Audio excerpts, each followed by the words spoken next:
Kanehagakur no Sato. The Konoha Hospital, October 25th, Naruto, age 6. Not for the first time did the Sandaime Hokage, Sarutobi Hiruzen, wondered, what did it mean to be the Hokage? Both his senseis and predecessors, the Nidaime Hokage, Senju Tobirama, and his brother, the Shodai Hokage, Senju Hashirama, had told him many times that treating his fellow villagers, his fellow shinobi of the leaf, all as a part of his own family, as a part of his own body. That is what it means to be the Hokage. Hashirama-sama, an idealist in heart, had always dreamed that one day, all shinobi, regardless of the country, clan, or village they hailed from, would come together and cooperate, thus erasing the hatred of the warring states period. To coexist was his dream, much to the dismay of his more pragmatic younger brother, who would place Konoha and its benefit above everything else, discarding Shodai's idealism of such a notion as a mere fantasy. A fantasy that if it ever became a reality, would be an illusion at best. For that, after Hashirama's death, but even before, Tobirama-sensei tried to instill a more realistic approach into his students. Hiruzen had tried to justify this every time he had to send his ninjas to the suicide missions, when he sent them to war, knowing that some of them might never come back. Those were the moments when he wondered what it truly means to be the Hokage, and if he was worthy of wearing the mantle of the third. Sitting on the hospital bed, looking at the sleeping form of the 6-year-old Namikaze Naruto, Hiruzen wondered how many of his fellow villagers actually embodied, or at the very least, believed in the ideal on which he tried to live by. It didn't come out as a surprise to him to hear about the villagers' resentment towards Naruto after someone had leaked his status as a Jinchuriki to the public. He reasoned that as long as there was no physical abuse from the adults, Naruto would be safe. He could forbid them to talk about his status to the future generations, ensuring that Naruto grew up being accepted by his peers. But even if the adults followed his order, albeit grudgingly, the apple doesn't fall far from the tree. The young children, having their parents as an ideal they wanted to impress, an ideal wanting to surpass, would notice something different about the blonde boy. Whispers and rumors are certainly one way to mold the opinion of the juvenile mind towards someone. Naruto did not have any friends. He lived in an orphanage and was generally avoided by everyone, a lone and weak prey for stronger to devour. Nothing in his memories suggests he held any previous resentment towards them, Hokage-sama. Yamanaka Inoichi woke him from his inner thoughts. He went to the playground with the intention of making friends, as per your suggestion to him, the day prior. Unfortunately, the 3 9-year-old boys didn't like the idea of that boy being in their company. Before he unleashed his chakra in form of the wind element, they started picking on him, calling him names, even hitting him a few times. Inoichi paused for a second, moving his gaze from Hiruzen to Naruto, and back again. And only after that, he did what he did. No previous elemental manipulation, or even any shinobi training I found in his memories. Not even the intention of purposely killing them the way he did, before he passed out from the shock. What about his life in the orphanage? Hiruzen asked, ruffling Naruto's hair while he slept peacefully on the bed. He would take him and treat him with some ramen on a few occasions, but would never ask the boy about his actual life. A fact he was ashamed of right now. He promised Kushina that he would take care of her son, yet he failed. The worst part was, it looked as if he did not even try to change anything. Inoichi looked at him with a small frown. I can say it's not a healthy environment in which a child should grow, Hokage-sama. The Hokage's eyes widened at that. Don't tell me. The Yamanaka clan head picked up his shock and quickly said, no physical abuse happened, Hokage-sama. However, the general neglect, ignoring, or when they do notice him, an ugly look as he calls it in his head, shape his rather resentful outlook towards the villagers, from whom he is a target of that treatment, more so than in the orphanage. Hiruzen sighed at that, wanting to hit himself for his previous ignorance. If Naruto received the ugly looks on the streets, the orphanage would be no different. But it was supposed to be his home, a safe haven, when in reality it was not one. Eventually, it would influence Naruto's mind towards more misanthropic worldviews. He needed to prevent more damage. Immediately, he did not want to face Naruto's ancestors one day. pitifully trying to explain to them how he did everything he could. Inoichi continued describing Naruto's isolated life. Fortunately, the starvings and the beatings did not occur, aside from the recent attempt in the case of the latter. He learned how to read and write along with the other children. Though, Hiruzen felt as if there was more to it. Inoichi wore a conflicted and pained mask on his face, as if there was more to his experience than just that. Hiruzen did not press the matter further as his thoughts went back to Naruto, though he reminded himself to have Inoichi tell him everything later. A child of his burden needed more. For Naruto was not only a Jinchuriki of the Nine Tails, but also the only son of the Yondaime Hokage, Senju Minato, and alongside Tsunade, a last member of the Senju clan, coming directly from Tobirama's line, being his great-grandson. Growing up and resenting the village his ancestors, clansmen, father, sacrificed their lives for, was the last thing the aged Hokage wanted. He didn't want that to happen at all. Giving him the name of Namikaze was for his protection, at least Hiruzen had hoped. It was a small game of words from his side. He couldn't very well name him the Uzumaki, as it would draw too much unwanted attention from the outside and their rival nations. Then again, Hiruzen didn't know Naruto would be facing these problems. In silent parts of his mind, he did know, but his faith in the village, in the will of fire, was strong, never wavering, not even when Minato died.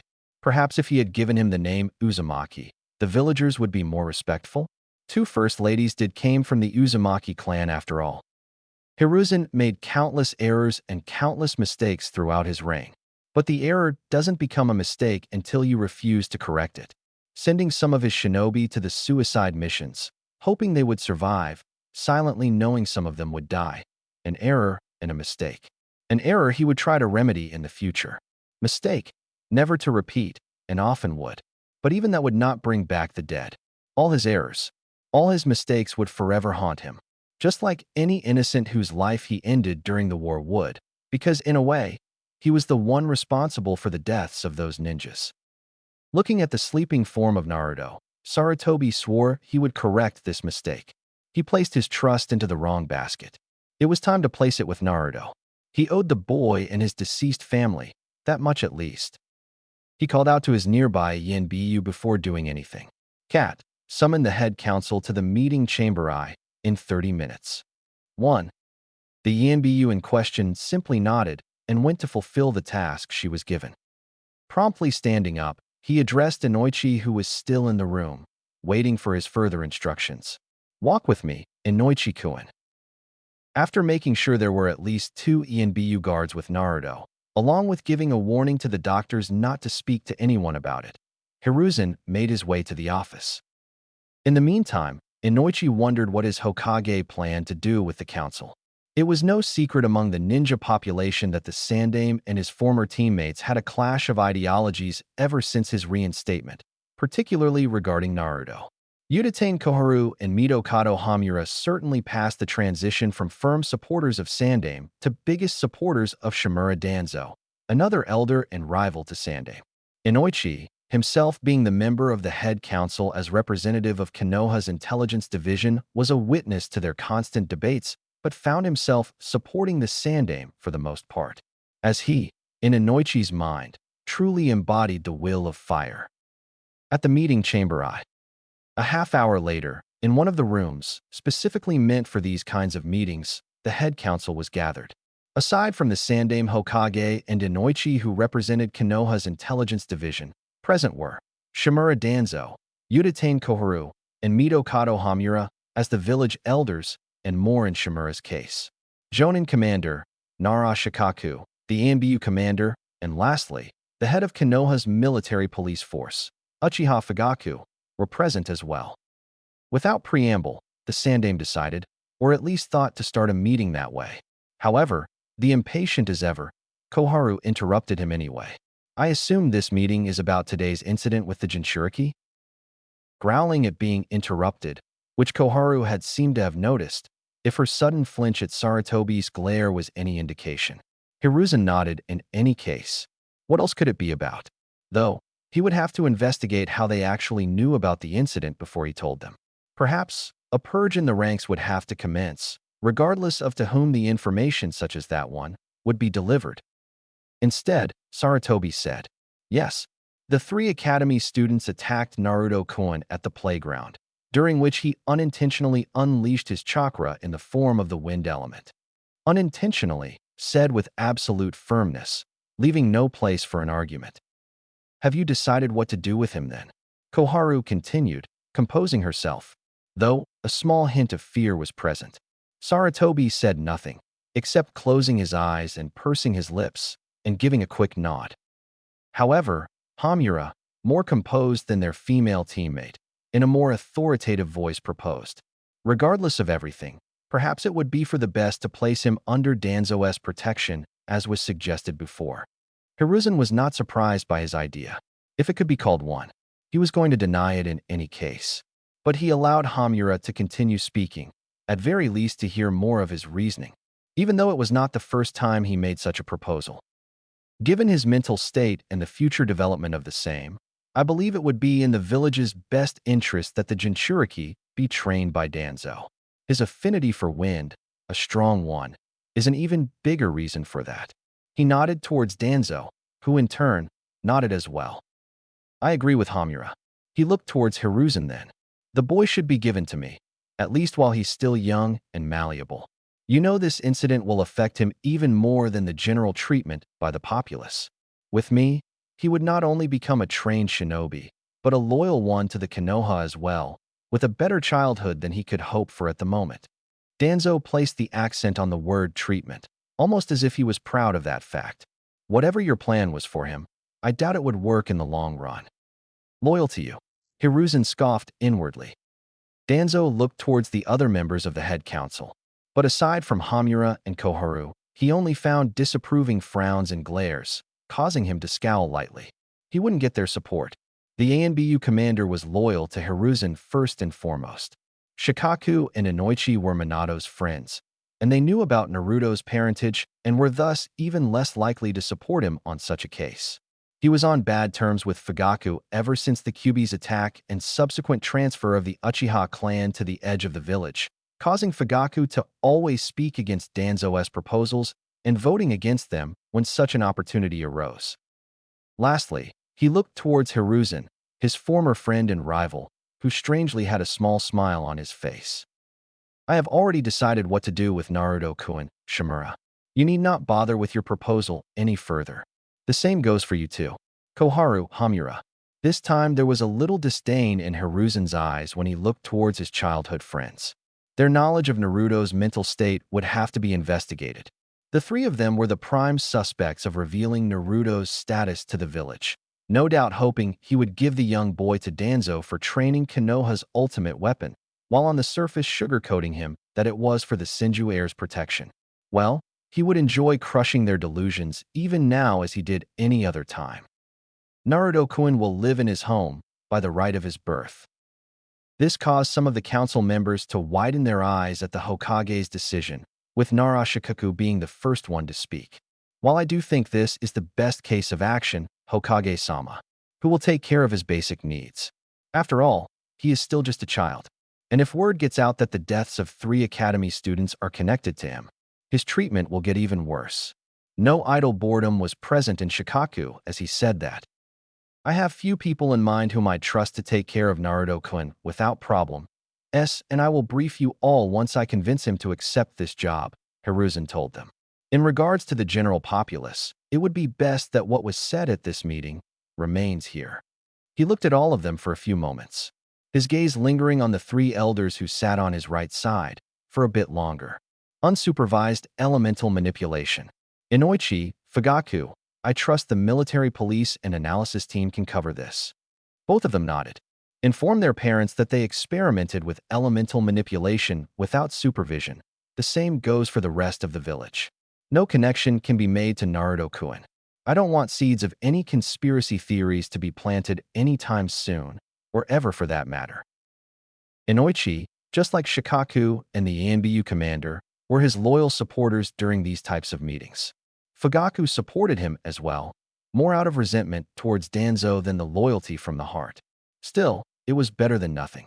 While the council couldn't overrule the Hokage in any matter, discontent could be transferred onto the rest of the village. He was lucky that 3 clan heads were on his side. Hiruzen knew that Fugaku knew about Naruto's parentage, as Kushina and Mikoto were best friends, even if he and the rest of the Uchiha clan resented Minato for becoming the Yondaime Hokage on top of being a Senju as well. However, for all his dislike towards Minato, Fugaku was a man of honor, who rarely questioned orders, only when it would hurt the interest of his clan, like relocation of the Uchihas to the other part of the village, something which Hiruzen started regretting as he supported Danzo in that regard. However, it was too late to remedy that, for now at least. He had to fight on another front at the moment. Hiruzen's gaze lingered on the head of the Uchiha clan, and briefly wondered if it was him who revealed Naruto's status to the village. It could certainly wash away some dirt that was placed upon the Uchiha name after the incident, and any suspicions along with it. Aside from us, 6 of my ENBUs and 2 doctors at the hospital whom I trust know this. Before coming here, I briefed them all to not speak to anyone about this incident. I expect the same from all of you, as well. From now on, this is an S-class secret. They were silent for a moment before each council member gave a silent nod at confirmation. You can go now. They all nodded once again, with the clan heads and the ANBU commanders standing up to leave. The 3 elders lingered for a bit longer, hoping to sway Hiruzen, but when Danzo stood up to leave, Koharu and Hamura followed. However, before they all went on their way, Hiruzen called out the 3 elders. You 3, stay. As the room emptied, Sarutobi addressed them, slowly ticking the table in front of him as the seconds passed. You know what the penalty for breaking the S-class secret is? It was not a question, but a statement, although the elders did not appreciate that the Hokage had so little faith in them. Hamura and Koharu at least did not. Danzo remained impassive as ever. Koharu decided to speak on that. Her eyes nearly closed and narrowed. Of course we won't speak about Dash, she would have said more, but was interrupted by Sarutobi. Like you 3 couldn't be silent in regards to Naruto-kun's Jinchuriki status? No proof, but a word of warning that he would be watching them. Hamura and Koharu tensed for a moment. Danzo was silent and unmoving as ever. Hamura decided to retort. We didn't say anything about that. You have no right to accuse us of such a thing. Indeed, I have no proof, but it's not as if you gave me reason to trust you on that matter. Hiruzen simply smiled wryly. In any case, you've been warned. You can leave now, but know that I will not be merciful if you betray me here. Will not be merciful like I was before. This is your last warning. He narrowed his eyes as he finished his words. The 3 of them nodded, even if Koharu and Hamura were displeased with their council being shut down without any argument, along with being a target of suspicions. But before they left, the Sandaime spoke once more with clear disappointment dripping from his voice as the words left his mouth. Tobirama-sensei would be disappointed in you 3 with how you want to treat his only living descendant. Danzo spoke this time with a sneer, his visible eye narrowed down, and a look of disgust being sent towards the Sandaime. Nidaime-sama would not place the interest of one child, even of his own blood, over the good of the entire village. You forget the reason why he and Shodai-sama wanted to create this village in the first place, Danzo. Sarutobi retorted, and then he smirked. It's one of the reasons why he chose me as his successor and not you. No retort came this time, just the sound of the elders leaving. Hammer, however, has definitely hit the nail. Slowly breathing in a tired manner, Hiruzen in his mind thought, I wish Torafu and Kagami were my teammates, or at the very least, alive. God knew it would have been easier to deal with the other 3 with them there. An idea passed through his mind, an idea of a merciless action, of the walls and floor covered in blood. But it vanished quickly as it came, and Hiruzen felt both sadness and shame. The next day at the hospital, slowly opening his eyes, Naruto found himself staring at the white ceiling of a room he has never been in before. He rubbed his tired eyes, clearing them from the morning eye crust. Why am I here? He wondered for a moment before the flashbacks of the previous day suddenly hit him like a pair of bricks that crashed onto the sloppy workers. Struggling to catch his breath, he felt the arm of a stranger patting him on his back, calming him down a bit. Easy there, Naruto, it's all right. The stranger urged him in a kind manner. When Naruto lifted his head up, he saw a tall man with a strange mask that looked like that of a dog's face and a tall, spiky silver hair. Memories of 3 dead bodies around him, before he passed out, still fresh in his mind, propelled him to ask, I killed them. He whispered weakly in a questioning tone. The man with the dog mask was quiet for a few moments before saying, Hokage-sama will explain everything to you once he comes here. In the meantime, try to relax a bit. Naruto nodded, while the dog-masked Anbu gave him a glass of water. Hokage-sama, or the old man as Naruto called him most of the time, was the only person who would talk to him, who would tell him stories, just like a real grandfather would to his grandson. He hoped that the dead bodies of the older kids in his memories were just a nightmare, and that the old man would tell him that as well. The dog-masked Anbu motioned for his colleague to tell the Hokage about Naruto's current status, after which he remained with the blonde boy for a time, looking sadly at him. He was no stranger to the first kill, especially at Naruto's age. He had his own first kill when he was as old as Naruto, albeit not on a fellow villager. If the word fellow applied to his sensei's son in this case, since the deceased boys didn't think of him like that when they pushed him to the limits where he ended their lives. 5 minutes passed, and the Sandaime Hokage arrived at the hospital room in which Naruto was staying. Seeing his grandfather figure arrive, a small smile formed on Naruto's face as he spoke in a hoarse voice. Old man. In return, old Hokage gave his own small smile to the young boy. How are you feeling, Naruto-kun? He asked him, moving to sit beside him on the white sheets of the hospital's bed. A bit tired, but it's more that my stomach hurts. I had a nightmare. Naruto scratched his hair, trying to make sense of that nightmare as he spoke. What was the nightmare about? Sarutobi carefully asked. At the follow-up question, a small frown graced Naruto's face. Sarutobi suspected what Naruto was going to say. Certainly, first time experiencing death and first kill, it was to be expected. Especially at Naruto's age of 6, when he didn't even mean to do it, it would lead to initial denial. I dreamed that I killed 3 older kids who bullied me. But I didn't mean to do it. I just wanted them to stop doing it. He remained silent after that, most likely still trying to deny such a notion, with his hands scratching his head, running wildly through his blonde hair, trying to make sense of it. A part of Sarutobi wanted Naruto to remain that, a child, ignorant of his burden, even if it was impossible to do so anymore. If he evaded answering the question now, he could risk hindering Naruto's growth, or even worse, direct it to the wrong road. The young boy, who was always brighter than his peers, as much as the situation and ways of upbringing allowed him, carved for 2 answers. He knew that the villagers disliked him and wondered why they did. The second question was, who were his parents? It was almost like fate. A parent's love was the ultimate form of love a child could receive, a love that could be a sanctuary for most problems. But many children who grew up in the orphanage didn't know about it, and thus wouldn't question why they didn't receive it, at least in Naruto's age of 4, when he first time asked him that. And as the Senju clan, Naruto's clan was known for their love, it was no surprise that Naruto subconsciously upheld their values. Blood is not water after all. Avoiding the answer now, or giving the wrong answer, Sarutobi risked Naruto resenting him, or even the village later on, if this incident doesn't make him resent it anyway. Do you know something about that, old man?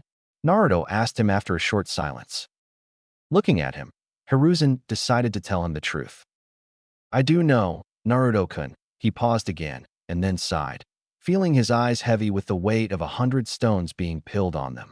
And, I'm afraid, what you dreamt wasn't a nightmare, but the actual reality.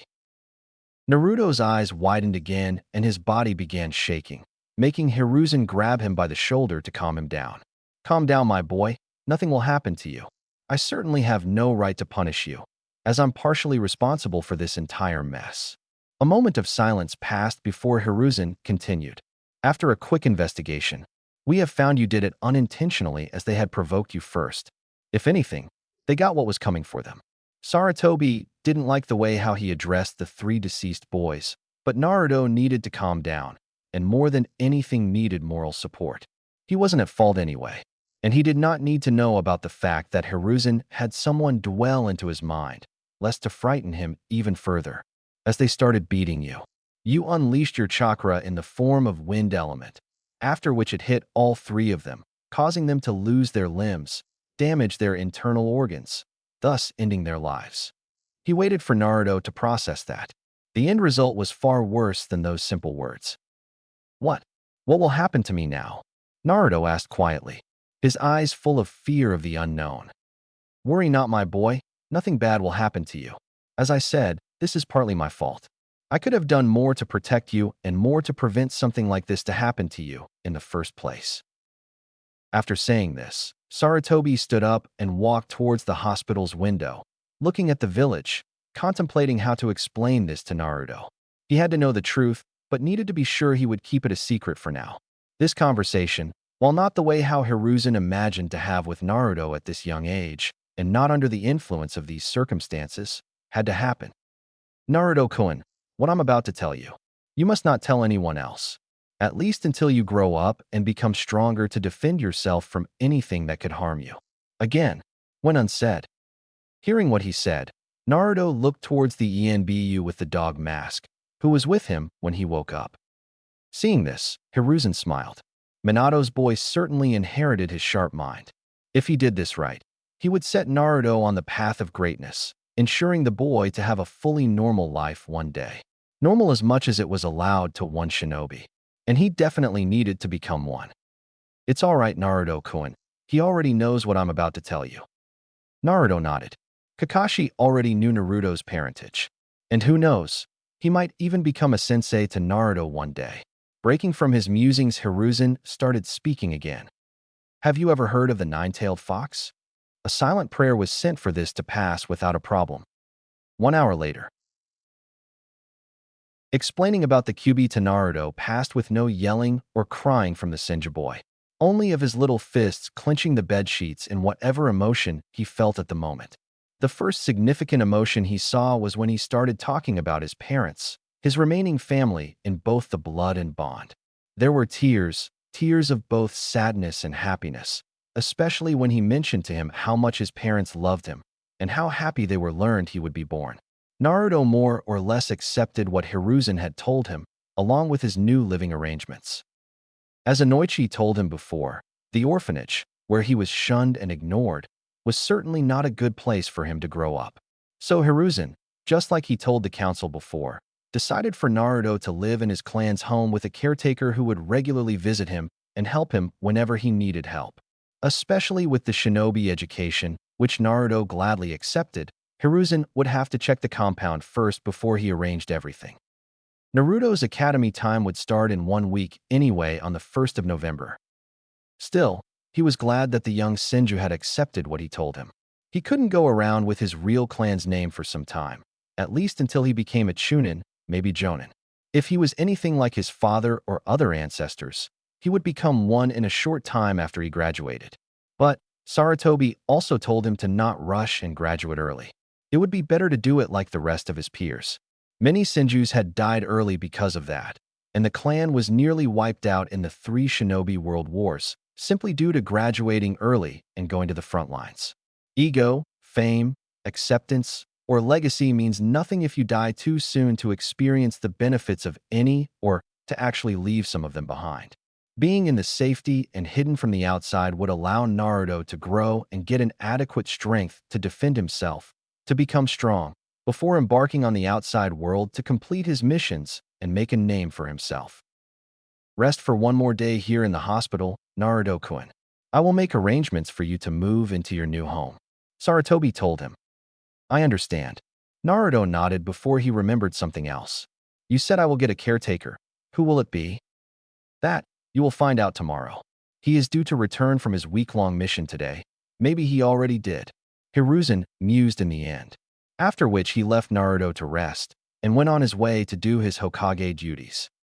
The next day at the Senju compound. Following his recovery in the hospital, Naruto was escorted to his future home by one of the Hokage's ANBUs, a woman with long purple hair and a cat-like mask, whose codename was apparently Cat, just like how the other's ANBU, who was with him when he woke up after the incident, was codenamed Dog. His new home, previously populated by his deceased Senju clansmen, was the compound located closest to the Hokage's tower and the academy, but still isolated enough from the rest of the village, laying quietly under the same hill on which the faces of all Hokages were carved in. Nowadays, the compound was abandoned. Its only residents were dirt, dust, and the occasional birds that had made their nests on the various tall trees that were growing strong in the backyards of the now abandoned homes. Maybe even rats in various holes of the buildings. Even if his clan was known as the Senju clan of the forest, mostly thanks to his great-granduncle, Senju Hashirama, it was no less true that the rest of them loved the trees as well. As a testament to their devotion, this compound could be considered Konoha inside of Konoha, albeit abandoned. As they reached what looked like the main residence of the clan, they had to stop for a while in front of the building's front door, as apparently, the main residence was protected in seals that would allow only those of Senju blood to enter or those who were permitted by the creator of the seal. The person who created these seals in the first place was Senju Minato, the Yondaime Hokage, his father.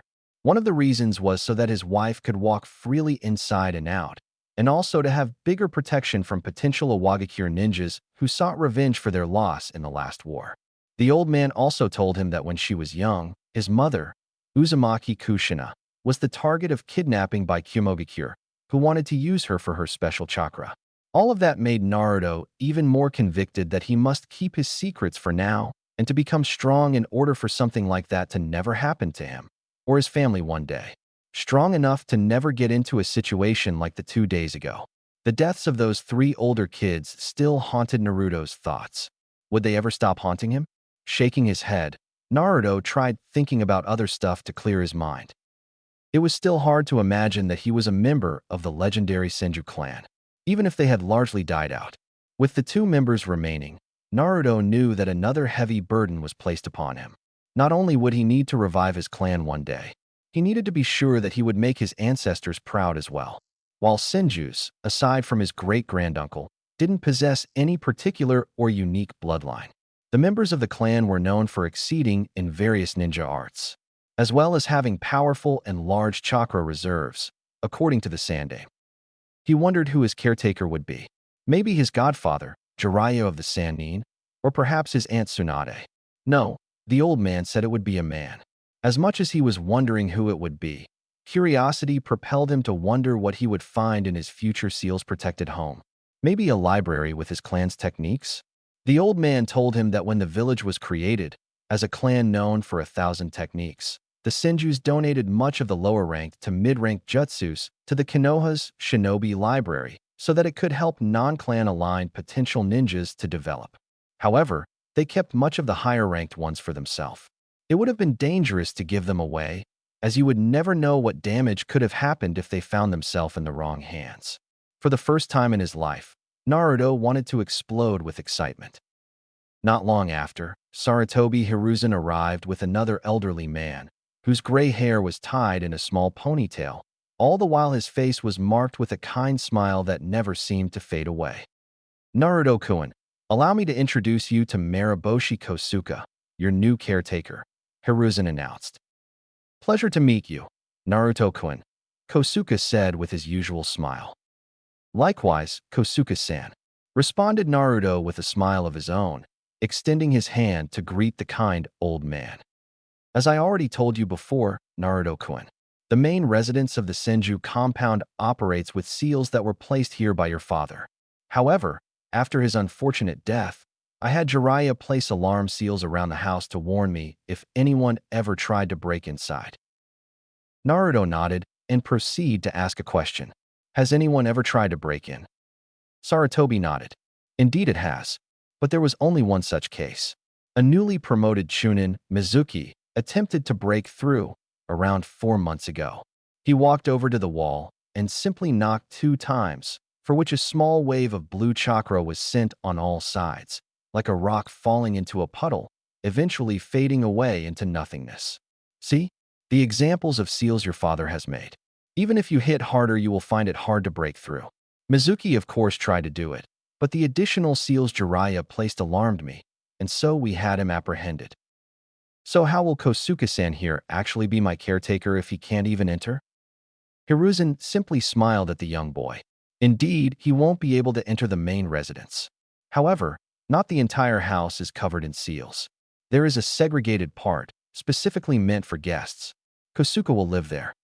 Saratobi explained. However, it will be up to you to clean the rooms of the main residence, as only you can enter inside. Naruto-kun.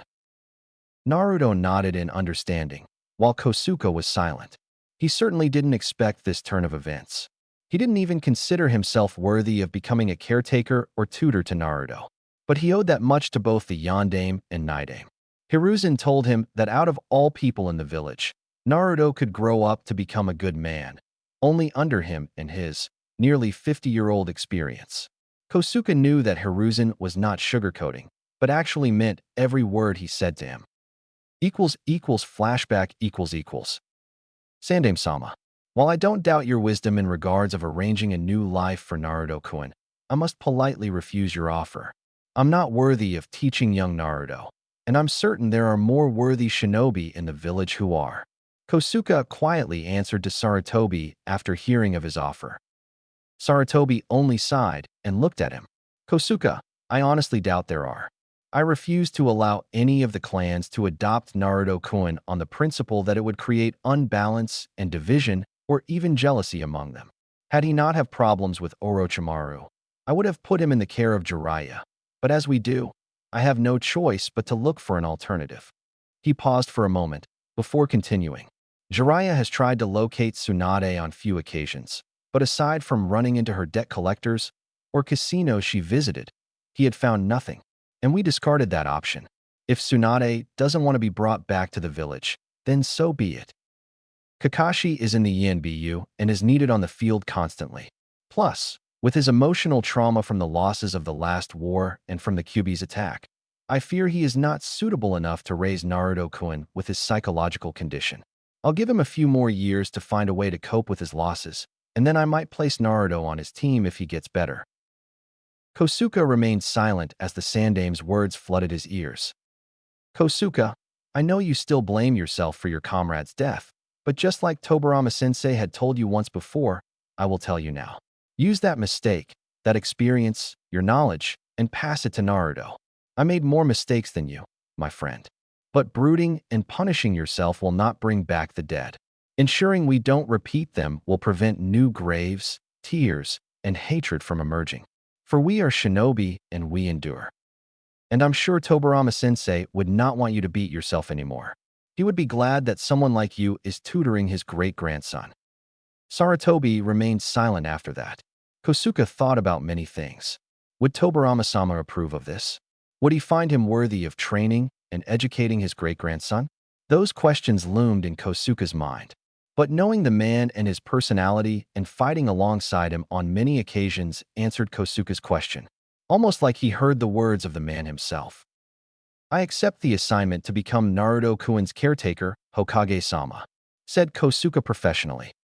End of flashback . After that, he and Hiruzen have talked about how Kosuke would raise Naruto, how his education and shinobi training would be delivered, and many other plans. Kosuke was sad to hear about the new burden that had been placed on the boy. He hoped he could help him to overcome the guilt of unintentionally killing 3 academy students. Even if in Kosuke's opinion, Naruto was not guilty at all. But if he did feel guilt for it, then it only convinced Kosuke that the young boy would grow up to become a splendid man one day. Well, I will leave you two to get to know each other now, Saratobi said. Listen to what Kosuke tells you, Naruto-kun. You won't regret it, and will learn much from him. He addressed to the young Senju. I will, old man. I won't fail you. I promise, Naruto announced with a smile and conviction in his blue eyes. It was rather refreshing to see this new aura that emanated from Naruto, Saratobi thought. He had high hopes for this arrangement. Now, he only needed to inform the council of it, and to make sure certain members do not meddle in. Even if he warned them on their last meeting, he doubted that all of them would fall in line immediately. Those 3 have become too confident with their positions in the last few years. But even if he didn't trust them as he used to, Hiruzen still recognized their value. Danzo's root was a necessary evil. And despite all of their faulty views, Koharu and Hamura were good administrators who had kept the village's hierarchical system running. thus easing the burden he had to carry for the village's sake. One thing he did know is that the next few years would be interesting, particularly watching Naruto's progress. He didn't remember when was the last time he was this interested in the development of one of his ninjas. He had faith in Minato's boy. After all, the blood of the Kages coursed through his veins. Naruto could one day surpass his father and great-grandfather, and earning the respect of not only his home village but the entire world. With Naruto and Kosuke at the same time . So, Naruto-kun, shall we introduce ourselves? Kosuke asked, to which Naruto eagerly nodded. November 1st, the Academy. The excitement was a feeling that Naruto didn't have very often. In fact, he could list the times he'd been this excited in one breath. His birthday, when the old man visited him and took him for some ramen. The moment when he moved into his new home were those moments, and having a caretaker, a substitute for parents in his case. And now he had another one.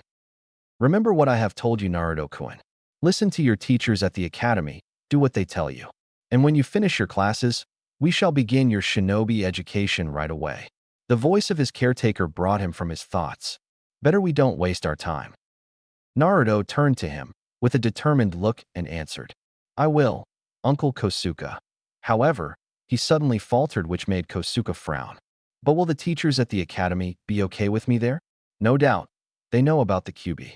He asked in a hushed voice, so the others would not hear him. You need not worry about it, Naruto-kun. Hiruzen told me he made sure that the staff knows not to sabotage you or anything, and he has picked the teacher for your class by himself. Kosuke answered him. He could see the look of suspicion from Naruto. They were standing in front of the academy's entrance, along with more than 100 parents and their children who aspired to become shinobis of Konoha, yet still a bit away from the rest of the crowd. Some of them looked at Naruto with a look of disdain, but did nothing more. The Sandaime could control them that much, it seems. Furthermore, I think you might find some good friends in your class, he told him with one of his usual smiles. This made Naruto raise his right eyebrow. How can you be sure? I didn't have much luck in finding them until now. He kicked a small rock that lay by his feet, sending it flying away. You will see. That was the only answer he got. But Kosuke knew that Hiruzen picked this class specifically, for it included 7 of Konoha's strongest clan heirs and members. And some of those clan heads apparently knew about Naruto's heritage, so they might not be against their children being friends with him. They were at least more informed than your average civilian, but only time would tell. I hope so, Naruto muttered. Not long after, one of the academy's staff members arrived at the front door and told the students that they must be at their assigned classroom in half an hour. As some of them scrambled to enter, Naruto decided to stay aside for now. He had time after all. Good luck, Naruto-kun, Kosuke told him and bid farewell. Thanks. As the dust settled, Naruto moved into the academy. While walking through the hallways, he saw many of the older kids either walking or standing around, chatting, and whatnot. No one paid him any mind, but that was good enough for him. He looked around the signs that pointed to room I-4, hoping not to get lost. Luckily, he didn't, and before long he arrived at the place where he would spend his early mornings till noon for the next year. As he entered the room, he noticed that the desks were covered with accessories, bags, and various items that belonged to his classmates, even if not all of them sat in their seats at the moment. Looking around, he saw a free seat at the back row near the window, only 2 boys sitting there. Perfect. It would be better to remain behind, away from the center and attention. No doubt, once the parents of his classmates hear that he is in the class as well, they try to influence their children negatively on him. Finally, knowing the reason why the adults disliked him brought a semblance of peace to Naruto's mind. He didn't like it, but he could understand them. It wouldn't mean that he would allow them to walk over him, though. Is this seat taken? He asked the 2 boys with caution once he approached them. No, feel free to sit. The boy with black hair, tied in a spiky ponytail, answered in a bored manner as he looked up. Naruto proceeded to sit. Even if the boy's mannerisms were a bit weird, he didn't detect any ill intent behind his words. Let's give it a try. I'm Namake's Naruto, happy to meet you. He hoped to make friends with the 2 of them, or at least try. Nara Shikamaru. The black-haired boy answered him before motioning his hand to the chubby boy near him, who is currently engaged in eating chips. And this is a kimchi Choji. Now revealed Choji nodded, offering some of his snacks to Naruto. If you don't mind, thanks Choji. It was good that he read the book about the first introductions, as the two boys didn't seem to mind his company. Maybe Shikamaru and Choji were different. A flash of lightning passed through his head. They were from the Nara and Akimichi clan, one of the stronger clans of Konoha. Are you two from the Nara and Akimichi clans by any chance? He asked, just to be sure. Yeah, as our surnames suggest, Shikamaru answered plainly, as if it was the most obvious thing in the world. Shikamaru eyed him curiously. You're from a civilian family, right? Something like that, I guess, Naruto said. I'm an orphan, but my caretaker is a shinobi. By any chance, did you two receive training from your clans already?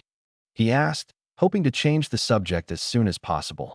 He wasn't keen on divulging his private life to others, even if he meant to make friends with them. Not yet. My old man said not to rush things, it would be troublesome. The Nara said, what do you mean by caretaker anyway? He didn't adopt you? Naruto looked at Shikamaru. He didn't think anyone would catch on to that. Certainly not a 6-year-old. Well, something like that. He vaguely said. Old family bonds. As I'm an orphan, he took care of me. Naruto hoped his answer would satisfy Shikamaru. He needed to keep his heritage a secret, at least for now. Luckily, Shikamaru accepted the answer. Do you know anyone else from the class, by the way?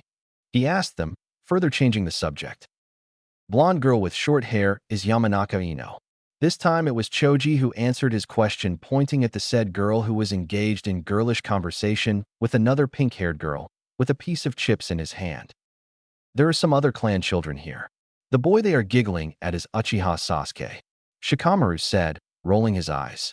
Instinctively, Naruto narrowed his eyes for a moment. While Kosuke didn't start his practical training yet, he did tell him a lot about the village's history, together with the old man Hokage, when he visited a few times last week. Naruto knew little about the Senju Uchiha rivalry from their stories, but hoped everything would be good between him and Sasuke. Loud one out there is probably an Inuzuka. The one with glasses looks like the Aburame. There's a Hyuga heiress as well, from what my dad told me, though I don't know which one it is. Shikamaru pointed individually at two recognizable boys. There are probably more clan children, both larger and minor clans in other classes. One of my cousins is in another class. They continued to engage in conversation on various topics for some time. It was a good feeling, having someone your age to talk to.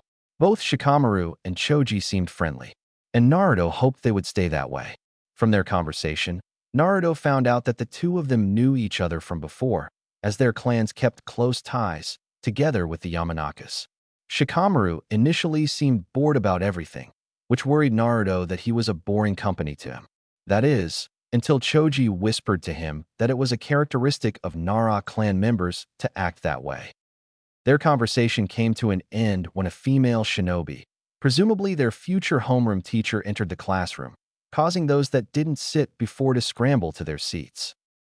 As they settled down, she spoke first. Good morning, class, to which all of them responded in kind. My name is Taketorai Saduru, too, and I will be your homeroom teacher for the next 6 years, she said with a kind smile on her face.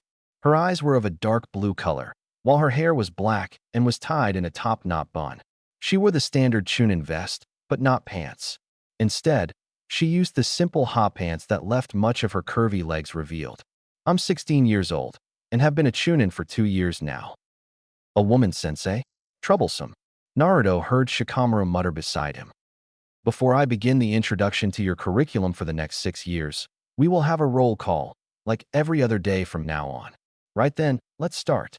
Sadora-sensei said in a melodic voice, after which she started calling out names, checking them that they were present.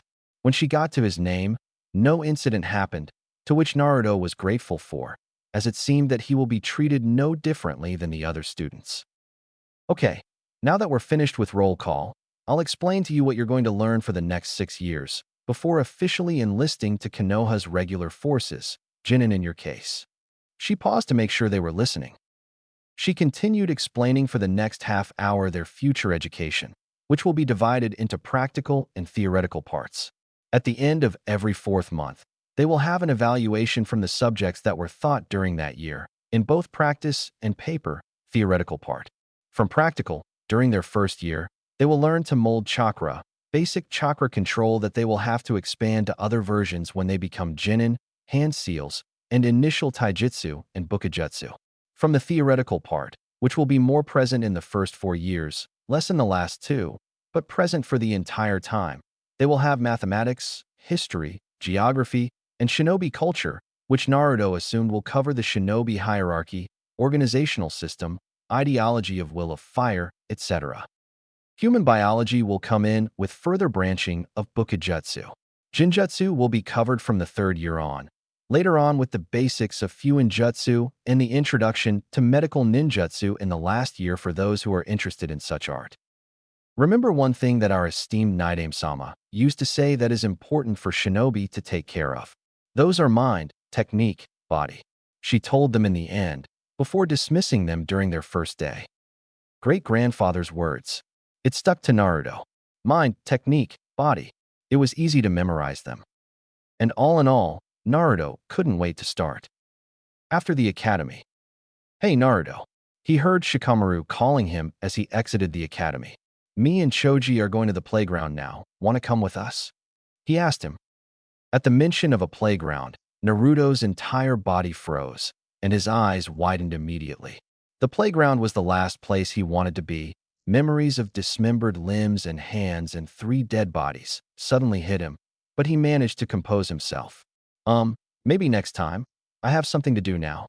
See you tomorrow, Shikamaru, Choji. He quickly told them, before running back home, making sure nobody saw him as he entered the compound. Seeing his blonde classmate running off so suddenly, and his demeanor from before made Shikamaru frown slightly, and made him wonder if there was something more regarding this. From the little time he spent with Naruto before the class started, he could see that he was rather smart for his age, like him in a way. Naras were known for their intellect, which was a trademark they were famous for. But the orphan such as Naruto was knowledgeable about many things. Not to mention his eyes, who were a bit uneasy from time to time. Was he missing something here? Maybe Naruto was simply shy before getting more familiar with someone. He would investigate it some other time. For now, he would go with Choji and play, probably before his mother started nagging him for not coming home early. As Naruto reached his home, he found Kosuke clearing the large pond from leaves that had fallen from the nearby tree. The backyard of the main residence where Naruto and Kosuke lived has been covered in grass and bushes that have spread around due to the years of neglect. For the first day after meeting Kosuke, the two of them decided to clear the main residence's backyard, which took the entirety of their day. During that time, and the following week, Kosuke told many stories to Naruto, missions he had with Naruto's father and great-grandfather, and a lesser-known grandfather, Senju Bishamon, who died during the mid-days of the Second Shinobi World War, leaving his son, Minato, practically an orphan. Just as many other Senjus like Tsunade's younger brother, Nawaki, died during that war, further crippling the clan, whose numbers already dwindled in the first one. According to Kosuke, Bishamon was among the most powerful shinobis of Konoha at that time. While he never mastered the Flying Thunder God technique like his father, or like his son later would, Bishamon was a master of bukijutsu in every branch, especially when he combined it with his wind element. Dying during the battle against the Sandaime Raikage, sacrificing himself to hold off the enemy so his comrades could retreat. Similarly how his father held off the Kinkaku unit, protecting his students. Albeit, unlike the Naidame who died from wounds in the village later on, but not before killing the Gold and Silver brothers, 3, Bishamon did not survive or kill the Sandaime Raikage in the process. While spending time with him, Naruto learned many things about Kosuke as well. His caretaker apparently, even after 40 years, still blamed himself for the deaths of his comrades during a mission a long time ago, which caused him to always try and sacrifice his life during the missions, something which many people, including the Sandaime Hokage, constantly reprimanded him about. Noticing him approaching, Kosuke stood up from the pond before greeting him and asking him about his first day at the academy. It was great, Uncle Kosuke. Turns out, there are a few clan heirs in my class. I got to know 2 of them, Nara Shikamaru and Akimichi Choji. We sat together and talked about countless things. As Naruto continued retelling about his first day at the academy, Kosuke could only smile. It was good to know that the Nara and Akimichi were not prejudiced against the young Senju. Their parents knew about Naruto's heritage, so they might have instructed their children to be nice to him, or at the very least, like they would to everyone else. Although from Naruto's words, no such thing could be detected. It seemed they were genuinely nice. You picked a good class, Hiruzen. Kosuke knew that he would need to help Naruto overcome his guilt sooner or later, after hearing why he came home earlier. He himself needed to fight his own demons. But he was 62, while Naruto was only 6. The boy must not make the same mistakes as him. Teaching Naruto to become a shinobi and, more importantly, a good man, was part of the legacy he wanted to leave behind after he died. Well, Naruto-kun, seeing as the academy is over today, how would you like to start your training early? He asked him. I'm ready, uncle. It was a nice feeling of having someone refer to him like that. He never married, and his family was long dead. He considered his village as his family, a notion that the Nidaime told him to follow. But this was different. It was far more satisfying. Let us begin then. Chapter 2. Family. 3 months later.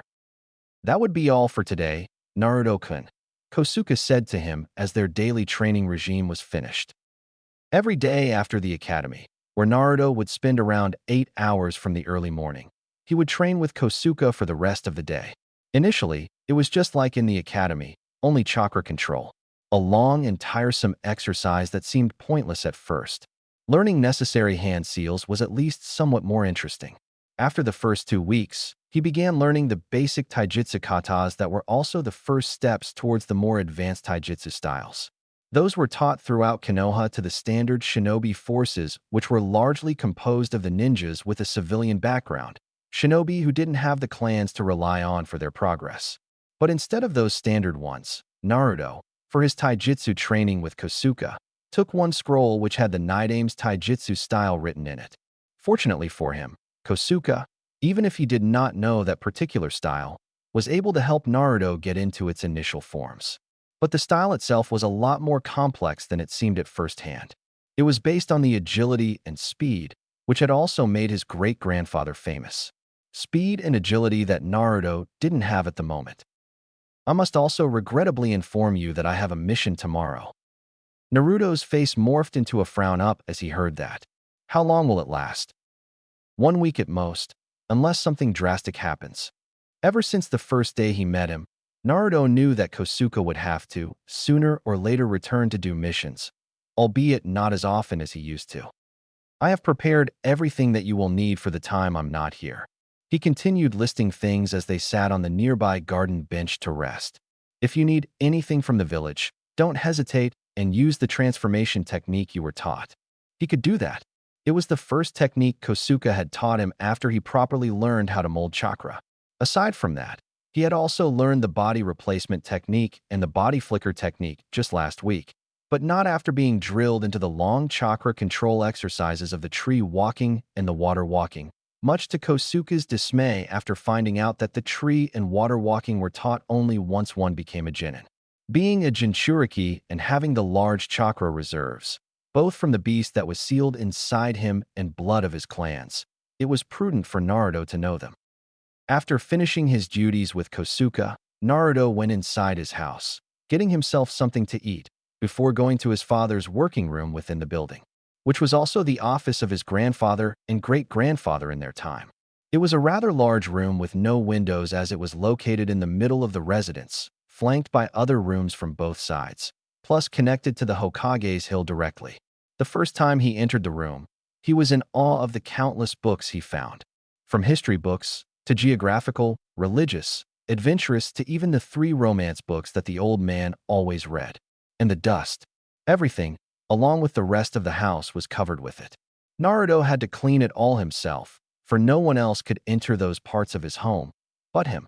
For the first 2 days after moving into his new home, Naruto had spent his free time reading whatever had caught his hand first. There were countless instruction manuals on how to be a shinobi, introductions to different ninja arts, including the elemental manipulation and the training regimes that the Senju clan practiced during the Warring States era. But aside from the introductions, there was not much more on those topics. There were various other scrolls with different techniques, but they were up to the B rank at most, apparently. Still, you do with what you had at hand. He showed some of the training regimes from the warring states to Kosuke, to which the man smiled and told him that the Night Aim would also drill all of his students with the same heat. Nonetheless, Naruto easily found out why his clan was feared during their time. To even use the resistance seals contrary to the more common weights.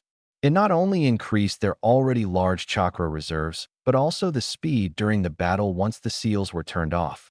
It made Naruto ponder on how his clan got decimated so easily with the power they possessed. The Sandaime had told him that many of his clansmen, being the prodigies in their own rights, graduated early from the academy. And considering the village was in a state of war with other nations a large part of its existence, they had no choice but to deploy the young when needed. Naruto sighed. As the old man said, you learn from your mistakes. He hoped not to die early, as life was just getting better. Since Sunday was the day off with no classes, the only day during the week they had that generosity, Naruto could stay awake a little more. Currently, he was reading the official history of the Third Great Ninja War, battles that were fought, particularly the battles in which his father has fought, and his rivalry with the son of the third Raikage, who was also a designated heir to the seat of the Raikage, being the Yondaime Raikage now in his own right. Along with the dictionary book for any word he did not know the meaning of to help him right away. Completely lost in time as he read, Naruto ignored a loud hooting of the owls from the outside. Eventually, a small young caught him, and he accidentally pushed a wooden cup to the back of the table, which was a mere inches separated from the wall, with just enough space for the said cup to fall through. Luckily, it was empty, so the floor wouldn't get wet and no damage to the parquet would be made. Plus, he wouldn't need to try and move the supposedly unmovable table that had looked like it grew from the ground floor itself. Ugh, getting clumsy like this. Naruto grumbled as he stood up over the table to try to pick up the cup. But as he leaned forward and moved his hand over the small space between the table and the wall, the built-in bookshelf to his left side started moving slowly further left, catching him off guard. Wow, what is this? Waiting for the bookshelf to stop moving, which it did, Naruto completely forgot about the cup and turned his attention towards the bookshelf. Now fully moved, a place where the bookshelf was formerly at place, an entrance to the moderate-sized tunnel that went deep into the hill with staircases going down and sconces at the walls supporting the potential torches was revealed. Looking down the place between the table and the wall, Naruto saw a glimpse of a wooden cup that was on top of a rather unnoticeable switch from a normal point of view. Cup must have triggered the opening, and a bookshelf acted as the door. As he had a free day tomorrow, Naruto decided to investigate it further into the night. Taking a nearby lampshade with him, he started walking into the tunnel. At the very entrance, he saw another switch with a similar shape like the one behind the desk, only on the wall. Figuring it will simply close the door, he turned it on, proceeding to walk further into the cave and carefully stepping on each stair, his right hand holding the lampshade, the left one leaning on the wall as walked down. The wall on which he leaned was layered in the invisible chakra, invisible to the normal eye, similarly to the walls of his home, a layer of chakra that prevented outsiders from coming in. I will need to have some torches placed here one day. After 10 meters or so of the quiet walk, he finally got to another room, larger than his own. There were various bookcases on the edges, and one working table to his right. This must be the clan's secret library, one that only the current clan head would have known of. What would happen to this place if my father had died childless? He didn't want to dwell on that thought, proceeding to look around.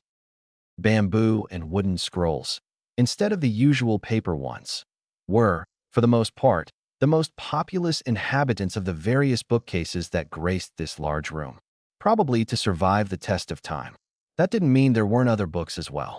Books that his normal library didn't have, as he saw some titles for the first time. What is a seduction and how to counter it? Was one of the titles he saw.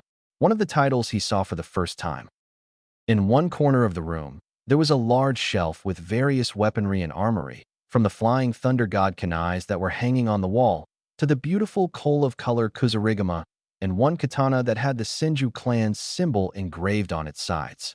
There was one object that greatly resembled Vajra from the symbol of his clan, gently taking it as it was a religious relic.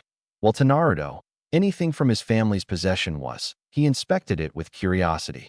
Due to his excitement, with both blood and chakra running wild through his body, like a river torrent on a stormy day with winds making it faster than usual, a strange object suddenly lighted itself, full in bright yellow color and magnificent glory, almost making him drop the lampshade. Like lighting, Naruto instantly thought, wait, lighting? This must be the sword of the Thunder God, great-grandfather's sword that he used in battle with his own Hiraishin kunais. He knew about it from stories Kosuke had told him. Those stories were always spoken with a great deal of awe and respect that his caretaker held for Naruto's ancestor. Amazing, he uttered out loud for the first time since coming to this room. Turning it off and gently laying it down, he looked at other objects that were there. There was one of his father's coats he wore after becoming Hokage. But what mesmerized Naruto the most was the blue armor that stood attached to a wooden doll with dirty white fur and a spider webs around it. This must be Nidame's battle armor, one he wore during the Warring States era and in which he fought his last battle. He said to himself as he made the line from dust, tracing his small fingers across its stomach. A picture he saw in the history books flashed in front of his eyes as he imagined the man who wore it during his time. I can't believe a place such as this actually exists. He looked towards one part of the room with its entire side filled with a line of bookcases that had the ninjutsu written at the center above it. Approaching it, he looked around the various wooden scrolls that each had its own small sign on what it contained. Shadow clone technique. Shrugging off his shoulders, Naruto took it. Perhaps he would be able to learn it. If it was different from the one Academy is supposed to teach from the second year onwards, maybe he'll be able to master it. A regular clone was borderline impossible for him to learn, no matter how much chakra control exercises he performed. He could mold chakra the correct way, but he would always produce one sickly clone laying on the ground, half drooling, half sleeping. It won't hurt to try, he hoped. Apparently, this technique was created by Nidame himself, who also created its various other variations.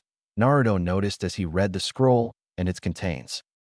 Having to fight the Uchihas since I could walk, I learned that there is nothing more infuriating than having your hard work stolen. Spending weeks, even months, creating, perfecting, mastering new techniques, only to have a member of that cursed clan flash his red eyes and simply copy it. It would make even a member of Nara clan riled up. Hiding clan techniques are generally harder to copy as other clans do not fight the Uchihas as much as we, Senjus, do. Not to mention, reducing hand seals necessary to perform it. So why not create something that could kill two fleas with one hit? But what? The answer is the shadow clones. While the Uchihas tend to be predictable fighters, even with their Sharingan, I'd rather not have someone sneak out from the fight and later distribute my hard work to them, to even use it against my own clansmen. Unfortunately, it has happened already. The shadow clone technique, while splits the user's chakra, can also kill the user if he doesn't have enough of it, something which the Uchihas in general do not have, at least by the Senju and Uzumaki standards. There is nothing more satisfying than having your opponent cripple himself during the fight, making your job a lot easier. Because that's what shinobis do, they win. Not by honorable means, for we are not samurais. We simply win. The following part of the bamboo scroll contained the drawn explanation of a simple hand seal required to make the shadow clone and the way chakra should be molded to create it. Naruto found it easy to learn, and given his already large chakra reserves, he doubted the jutsu would have had some negative effects on him. The Nidame himself had a large and powerful chakra, but even he didn't have one like the Jinchurikis did. The rest of the scroll explained the other purposes of the jutsu that had more flexible use than Naruto originally thought it would. It could transfer anything the clone learned to the original. It was also good for spying and intelligence-gathering missions. Ideas running through his mind, Naruto imagined what could he do once he mastered it. Sending clone to the academy to the theoretical work? Yes, he would do that. Help him with elemental manipulation once he started learning it? Yes, he will do that. Help me in a fight and overcome the opponent with sheer numbers? It was an unorthodox approach to fighting, sure, as it would pointlessly waste chakra. But still, this jutsu was a goldmine of possibilities. He did not fight a foolish grin from appearing on his face as he fantasized about it. At the thought of elemental manipulation, Naruto looked around the other bookcases of the room and found few that had countless scrolls for each element. While his regular library had those as well, this one had the advanced and higher-ranked techniques, as well as the theory and explanation from which he could develop some techniques further. Looking around, he saw one book about the theory behind the bloodline mutations. But for now, he would not touch that. He would go step by step. He returned to his room not soon after and went to sleep, snuggling in his warm bed. Though the snow was not present, it was still January, and the nights were cold. He had a free day once he wakes up, and he was going to use it the best way he could. Tomorrow, outside of Naruto's house. Standing in the middle of his backyard where he had usually practiced his taijutsu and basic kenjutsu with Kosuke, Naruto prepared himself to perform the shadow clone technique he had read about last night. Kosuke already went on a mission, and Naruto had to imagine his face once he saw him do it. Inhaling then exhaling a few times, Naruto made a shadow clone hand seal, molded chakra the way it was needed, and poured as much as he could into use, in the end saying, "Shadow clone jutsu." As soon as he did that, everything around him was covered in smoke. The Hokage's office. Sitting in his office, overlooking some paperwork that he was buried in, Sarutobi suddenly felt a large surge of Naruto's chakra coming from the east, his home. Not thinking about paperwork for a second anymore, Sarutobi's body flickered out of his office, his ANBU guards following him in his wake. As soon as he arrived at the Senju compound, he was astonished by the sheer number of blonde heads that covered the surroundings. Even the roofs of the nearby storage buildings had been covered with them. Quickly composing himself, while some of his ANBUs were still in a state of shock, he decided to approach the young Senju and get some answers out of him. "Oh, good day, Hokage-sama. What brings you out here?" Naruto asked, grinning like he never did before, proud of himself with the amount of shadow clones he made. Senju Tobarama, in the scroll, suggested that those who had large chakra should make 10 clones at most, even if he himself could create more than that, mostly for the sake of effectiveness. Although chakra would return to the original user, unless of course completely wasted from the clone side or dispelled during the combat. It would be a strategic blunder to leave the main body weak, even for a moment. Neither Sharingan nor Byakugan could see through it, and the Night Aim was not the man to take the risks needlessly. "Naruto-kun, what were you thinking using this jutsu? Don't you know dangerous it is?" he questioned sternly. "What was Kosuke thinking of teaching it to you?" Uncle Kosuke didn't teach me shadow clones," Naruto said. Mirth in his eyes was still present, though his face looked like it was made of flat stone. "Then who did?" the Hokage questioned further. Naruto for a moment looked towards the other ANBUs who were present, all of them looking at him behind their masks, but the gaze of their eyes was felt upon his body, then towards Hokage himself. "I found a scroll about it in my library." He omitted saying which library. If Old Man could figure it out somehow, he would keep it to himself. As the head of his own clan, he should understand the need to keep some things secret. Sarutobi, in the meantime, wanted to slap himself for forgetting that it was his sensei who created that jutsu. Of course he would have it personally, even if he declared it to be a kenjutsu. One of the few kenjutsus that many shinobis didn't want to use even if they had some desire. "I see, but you should know it is dangerous. Some ninjas died trying to perform it," he told him, still serious from the entire situation. "I know," the scroll said as much, "but it is still easier for me, as I already have large reserves plus my tenant who constantly expands them." Among other things, he didn't need to mention resistance seals that Kosuke showed him how to place on himself. It was much safer if the user did it himself, as it could prevent someone else from using it against him during the fight, and adding additional levels later when he wanted. Not to mention, he wanted to surprise the old man one day when he decided to test him. Sarutobi sighed. "Very well, but please for my sake, don't use it around the village. I don't want people being suspicious of you and complaining later on, for whatever reason they may come up with." "I understand, old man." "Oh, I almost forgot. Don't use it with its variations, at least not on this scale." If he had a scroll for regular shadow clones, Shadow Clone Explosion would be no exception. With that said, Sarutobi and his Yinbu left Naruto and returned to the tower. Naruto simply smirked and promised he wouldn't before he left. after which he ordered his clones to dispel, which might not have been his brightest idea as he was suddenly hit with memories of all 100 of his clones. Clutching his head in slight pain, Naruto moaned.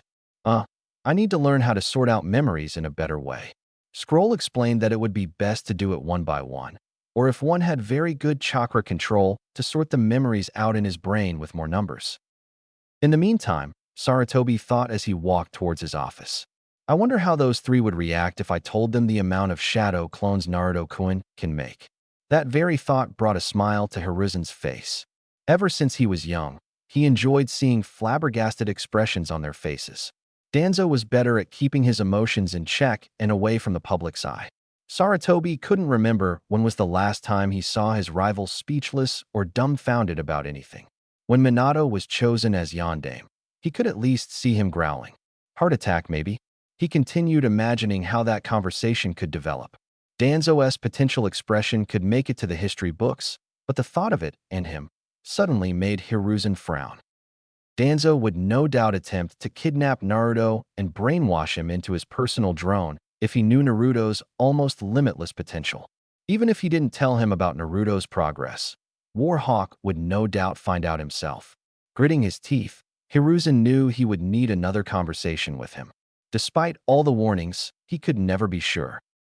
As Kosuke went on a northeastern border with the Land of Hot Water to help the teams there reinforce the defense of the borders of the Land of Fire, he would need to place additional guards around Naruto's home for the duration of Kosuke's absence.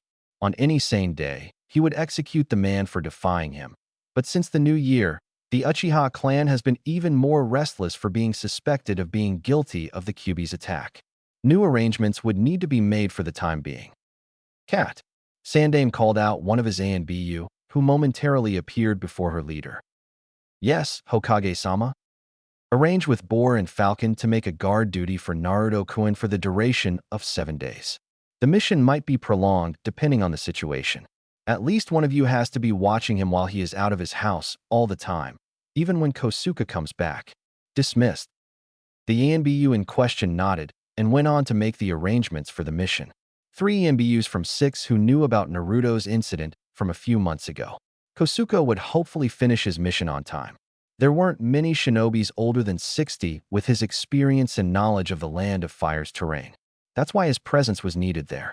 Otherwise, Saratobi would need to bring in some other people into this case, omitting certain truths, of course. With Naruto at the same time. After resting for a bit, Naruto decided to the basic physical exercises that he'd done with Uncle Kosuke before. The next thing he did was perfecting the body replacement technique and body flicker technique. Kosuke told him that he should never underestimate low-rank jutsu such as that one, for it was life's savior on the battlefield. As he performed various katas, Kosuke thought him. Naruto realized it was better if he had a partner to spar with. Quickly making another shadow clone, he begun sparring with him, careful not to dispel the clone. He didn't need to worry himself regarding that. Another clone would take his place.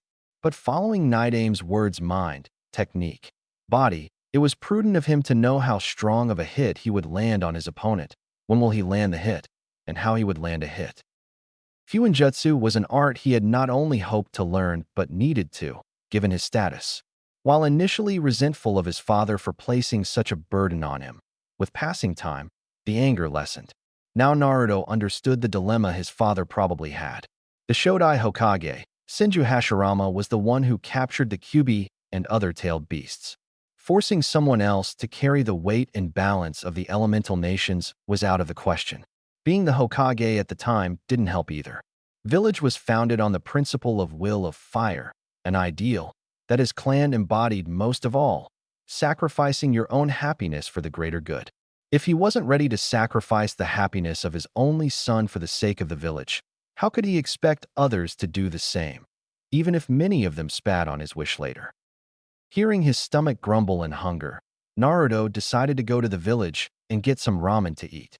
Using a henge, he transformed into an older, imaginary version of himself with red hair without whiskers and went on his way. Tucci and his young daughter were always welcoming of him in their shop, and they knew about his henge as he told them. It wouldn't do good to freak them out if his henge dropped, or even for them to freak out. hearing an order of 9 bowls of miso ramen from someone that was not him. Few times, Naruto noticed people suddenly leaving if they saw him enter the shop, or even if they approached it, they would pass it by with disdain in their ugly eyes when they saw him in. After all, eyes are the reflection of the soul. The Academy, February 1st. Today we will be having our first traditional shinobi spar class, Sadora-sensei told them. Please be quiet as you step out of the room. We don't want to disturb other classes. There was an immediate chorus of happy and excited shouts from the children. Sadora sighed at the utter disregard for her order. They'll learn in time. Hopefully. Troublesome. I hope I won't have to fight today. Shikamaru mumbled beside Naruto. For 3 months after meeting Shikamaru and Choji, Naruto remained friends with them. While he still didn't go to the playground, he would always have lunch with them at the academy. On a few occasions, Shikamaru brought a shogi board with him and asked him if he wanted to play. While never playing it before, Naruto quickly started catching up after Shikamaru taught him how on one of their breaks. If the serious expression on Nara's face during their last 2 matches was any indication. As they arrived at the academy's field that was meant for practice, Sadora-sensei started explaining rules and rituals before and after every spar. Regarding the actual spar itself, for now, they would pick 2 students randomly by opening their sheet record to see if they practiced any of the actual katas they were taught previously. Okay, the first draw is Uchiha Sasuke, Sadora-sensei announced. At the same time, many of the girls squealed in delight at seeing him in action. The other one is Namake's Naruto. She told them and looked towards him, smiling. Good luck, Naruto, Choji told him. Shikamaru offered his support as well. As they stood across each other, making a seal of confrontation, both boys were studying their respective opponents. Sasuke had a confident look on his face. The only thing he knew about Naruto was that he was an orphan, coming from a civilian background, but he had a strange aura around him which made Sasuke wary. Senses he didn't know he had until now warned him not to be overconfident. Naruto, on the other hand, knew quite a bit about Sasuke, or better said, the Uchiha clan. He knew nothing about Sasuke personally. He spent yesterday evening in his clan's secret library. Unlike his son and grandson, the Naidame had much more prejudice and distrust against the Uchihas. And while Naruto never had any bad engagement with them, he started understanding his ancestors' paranoia. Losing 2 of his brothers, father, and countless other relatives during the Warring States period didn't help it either, for Tobirama was a man who neither forgave nor forgot easily. But he could pass by his prejudice for the good of the village as he had an Uchiha student himself. Reading about some of Tobirama's ideas and personal thoughts inspired Naruto that he could do the same for the villagers.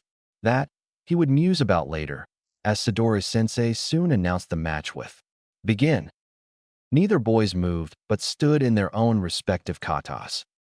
Sasuke in his own Uchiha style, a predecessor before he awakens his Sharingan, after which the style itself needed to be adopted to conjure better movements with his eyes. Naruto in the meantime stood in his great-grandfather's style Suijin's Fury 1, which was based on cooperation with Suiton element in addition to Naidame's famous speed and agility. Albeit Naruto didn't practice or even knew if he had that element, the style itself was flexible and is focused on speed and precise hits. Similar to the Hyuga's clan Gentle Fist, yet different all the same. Sasuke narrowed his eyes. That's not the academy style. No matter, I'll still beat him, he thought confidently as he leaped forward. As Naruto saw this, knowing he was faster than Sasuke, now with his resistance seals off, stood calmly, preparing to evade when the time comes. Sasuke had his fist ready to hit Naruto, exactly 30 centimeters distance between the two, before Naruto jumped and swirled around in the air, as Sasuke's arm passed where Naruto's body should have been. For a second, while he was in the air, Naruto prepared his own fist and quickly punched Sasuke right in the face, his cheek to be more precise, which caused the young Uchiha to fall to the ground immediately. The silence was a bit unnerving as everyone watched what happened. Sadora-sensei quickly announced, "Winner, Namake's Naruto." Naruto approached Sasuke and offered his hand, which the Uchiha accepted, proceeding to ask, "What was that?" It wasn't any of the academy's kata were taught here. It's not. It's a work in progress, for now at least. Well, it was, Even if you don't have the water affinity mastered, you still need to have your body adjusted to the style, and Naruto started learning it for give or take. 3 weeks now. His muscles were hurting a bit now. Well, it's good. Will you teach me once you master it? Sasuke asked bluntly. Naruto raised his eyebrow in curiosity, but answered nonetheless. Only if you teach me your Uchiha style. Sasuke looked at him with a blank expression on his face, but then he smirked. Not a chance, but a fair point. Nice fight, buddy. Choji congratulated him. Thanks. What was with that style? I've never seen it before. Shikamaru asked him. It's a work in progress. Naruto only said. Shikamaru looked to accept the answer, after which three boys resumed to watch few more spars, chatting between them in the meantime. You like gardening? The question came from Choji. Yes, I do. Or at least I'd like to try. Naruto told him. There was a strange sense of euphoria on the notion of having such a hobby. Training and reading were fun and all. Notion of gardening almost seemed integrated in him. Do you guys know where I can buy some seeds? Try Yamanaka Flower Shop. Aside from flowers, they also sell seeds for those who want a garden. Shikamaru suggested. I didn't know Ninja Clan did that type of business. Naruto wondered. All clans do, Shikamaru said, as it was the most common thing in the world. At Naruto's raised eyebrow, he continued. Troublesome. But all larger clans have different sources of income. Yamanaka, Nara, and Akimichi have a partnership between us. Yamanaka supplies us both with various plants from which the Nara clan makes medicines to supply Konoha's hospital and shinobi forces, just like Akimichi's make food pills. Other clans have their own type of income growth, though I'm not familiar with them. That is what my old man told me once. I see. It would be hard to keep the income high as not everyone in the clan is shinobi. And those who are would most of the time have their own families within the clan to support, in addition to the clan itself. So these businesses are generally safe from the dangers some higher rank missions can possess, but still give you guys a fairly good source of wealth. Am I right? Naruto concluded. Shikamaru smiled and said, You are. So, will you visit the Yamanaka flower shop today then? Naruto nodded. I would like to. Will you show me where it is? Sure. My mom wants me to pick up some flowers for her, even if she could do it herself. Says it's to cure my laziness, whatever that meant. So, meet you here in the afternoon today. Is that okay? It is. 2 years later. Naruto, age 8. Hokage's office. Rubbing his temples, Sarutobi sighed as the thoughts about the events from 4 months ago appeared in front of his eyes. He always tried banishing hatred from his heart due to his profession, as it was one of the emotions that would hinder his ability to be a shinobi and could potentially be his downfall as the Hokage, just like Sensei told him before he died. But he couldn't feel anything but hatred and sorrow right now. Hate towards Fugaku for his plan to start a coup d'etat and to try and use Naruto as a means to diverge Hiruzen's attention away from his clan, but also to later use the boy as a weapon to have better control over the village. Fugaku was not as honorable a man as he had led everyone else to believe. 2 weeks before Itachi did what he did, there was a break in the security, as the information was leaked to the rest of the village that it was Naruto who killed the 3 academy students who bullied him. The bullying part of the information being omitted from the rumor, while he wanted to simply execute Fugaku for leaking it, as it was he who did it according to Itachi. He couldn't. The Uchiha clan as a whole was far too involved in the coup. Had Danzo not ordered Itachi to eliminate them, a civil war might have broken out in the village anyway. The Uchihas may not have possessed the manpower to overthrow him. Far from it. But it would cause much wider damage, as they could use the civilians to gain wider support. The worst part? Many shinobis came from civilian background originally. Some of them could be swayed. The village was weakened enough from the Kyuubi's attack. More bloodshed was not needed. Ironic. Though, the villagers were a double-edged sword, as many of them held a deep sense of distrust towards the Uchihas as well. It was a gamble that Fugaku was willing to take, but Hiruzen was not. That's where he planned to use Naruto for his vile goal. Danzo was the second person Hiruzen hated. Had he not created the friction with the Uchihas in the first place, none of this would have had to happen. Sarutobi ordered him to disband the route, but he had doubted that his rival would simply do as he had asked. He probably just went further into the underground. Hiruzen would let him continue to defend the Konoha from the dark, mostly because he didn't know what to do with more than 100 highly trained drones. At the very least, he could stop him from recruiting this way. This made him hate the third person most, himself. Had he been the true shinobi as Tobirama-sensei always envisioned him to be, the day Orochimaru escaped, countless problems could have been avoided. Jiraiya would not need to run around the elemental nations, chasing after him, fixing Hiruzen's mistakes. Jiraiya could stay in the village with his godson. Naruto would not be alone for the first few years of his life and would not need to unleash the wind element to defend himself at the age of 6. Had he not been a sentimental craven, he would have executed Danzo a long time ago and would not walk around and did as he pleased. Now, too deeply involved, and in order to defend Konoha from potential threats, he allowed Danzo to walk freely again. The result of his weakness? 455 dead Uchihas, including 47 children from which 6 were just out of the cradle. Uchiha Sasuke being the last Uchiha alive. Last loyal Uchiha. Hiruzen corrected himself mentally. Naruto Namikaze, the last loyal Senju, becoming even more introverted and slightly misanthropic towards certain villagers. Kosuke reported that the boy was pretty normal outside of the wider circles of society, contrary to his appearances in public. But it wasn't a healthy behavior. He didn't want the boy to become a certain type of eccentric person. While he still had 2 friends in Nara and Akimichi's boys, he was distanced from the rest of the class, much like Sasuke was. But while for Sasuke, his classmates reserved pity, for Naruto, they felt fear. This was all too much for him to bear. If only Tsunade would decide to return to the village and become the Hokage. She was young, in her own way, but she had a reputation of being a hothead who didn't take a no for an answer. If she ordered the villagers not to shun Naruto, they would probably kiss the ground he walked over. Maybe he was exaggerating, but she was the perfect candidate, as Jiraiya didn't want the job. Sometimes he felt that the 2 world wars, during which he led the village, were far easier than the political climate ever since Minato died. Rebuilding the village from the damage of the Kyuubi's attack, reorganizing shinobi forces, and forcing retired ninjas on active duty. Funding for the orphans from the war and the attack, the latter of one leaving many more than the war itself. The Hyuga affair, Naruto's incident, and finally the latest one, Uchiha's plan for coup d'etat.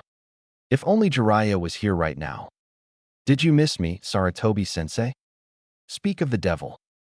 Jiraiya? Hiruzen happily exclaimed, his eyes lighting up in a joy he rarely felt in the past few years. What's with the gloomy look, old man? You're 50 years too late to refuse the job. Jiraiya joked as he entered the office through the window. It's yours if you want to take the carriage from this old man's back. Pass. The Sannin raised his hand in defense, smile still intact. Hiruzen smiled. He needed someone to talk to. Someone he could trust with no reservation. Ordering his Anbu to leave and setting up the privacy seals, he turned to his student. You have no idea how happy I'm to see you, Jiraiya. I've been looking everywhere for you for nearly 2 years. Jiraiya, still keeping a small smile on his face, took a seat in front of the Hokage. You know the spymaster's job, sensei. I needed to lay low for a while, especially when searching for Orochimaru. Settling up in serious expression, Hiruzen asked him, what have you last heard of him? Did he defected to some other village? It would be even more prudent to eliminate him. If he defected to Kumo or Iwa, there was no question that they would need to reorganize their entire defenses. There was no telling what Orochimaru would tell them. But that was a low possibility. For all their rivalry and hate with Konoha, Kumo and Iwa hated Orochimaru for killing some of their top shinobis and being one of the most militarist figures among their prime enemy forces, the one who pushed for further war with them. Kiri was a possibility as it had a lot of bloodline holders, something Orochimaru loved dearly. But being a caste-based society with Paranok leadership suspicious of its own citizens, Kiri would be hard-pressed to accept him. The most likely scenario is that they would execute him and try to figure out Konoha's weaknesses by themselves. No, at least not in a traditional sense. Jiraiya started. I found out that he was keeping some connections with a few of the clans in the land of rice fields ever since the start of the Third War. One branch of the Fuma clan, Shin, Indo, too, and various others. There is also rumor of a hidden village forming in that country. Aren't they 60 years too late for that? Saratobi snorted, and as did Jiraiya, but his expression turned serious after a while. We'll need to investigate that in any case.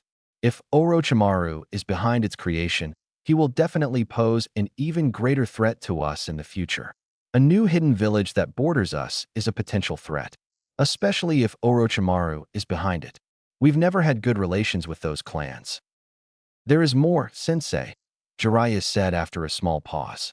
Shortly after fleeing the village and before formally creating his own, Orochimaru joined a criminal organization, the one named the Akatsuki, composed of a few other S-rank missing neens. Hiruzen's eyes widened. S-ranks shinobis were not so easily found under a rock. In fact, right now, they could be listed in Konoha on one hand, all 5 fingers not needed. Do you know any of their members? Aside from Orochimaru, of course. And, he slowly asked. He himself knew one already. The one who said he would join, Hiruzen remembered. No, but you know one of them. In fact, you placed him in a position to join them, didn't you, Sensei? Jiraiya said, not letting Hiruzen even finish his thoughts. Keeping his straight face, Hiruzen closed his eyes and nodded, muttering, Itachi-kun. Yes, him, Jiraiya confirmed, nodding as he spoke. You don't know how shocked I was when he sent one of his crows and caught me in that jinjutsu of his for a second, Jiraiya said, smirking. I must be getting rusty lately. Anyway, after he caught me in his jinjutsu, he told me of his mission against his clan. Political climate in the village, prior to the massacre, of course, including the incident about Naruto. Jiraiya glared at Hiruzen after mentioning the name of his godson. Hiruzen simply continued nodding with his eyes closed. I will tell you everything about Naruto-kun, Jiraiya, after you tell me of this Akatsuki organization. Before he left, Itachi told me he will join them, but nothing more. Jiraiya sighed and stood up, approaching the window of the Hokage's office, looking at the village in the distance. In truth, I don't know that much about them. The actual members or goals. Itachi told me he will deliver more information on them after he establishes himself for some time. Smiling at the next thought, Jiraiya continued. But he did tell me just before I arrived here, again via his crows, that Orochimaru tried to take him and his Sharingan. I see that the deluded student of mine failed has in his endeavor. Saratobi smirked as he spoke. What happened after that? Not much, aside from Orochimaru fleeing. Possibly towards the clans of the land of rice fields. Jiraiya answered. We can safely assume that the Akatsuki and Orochimaru will be at each other's throats for a while.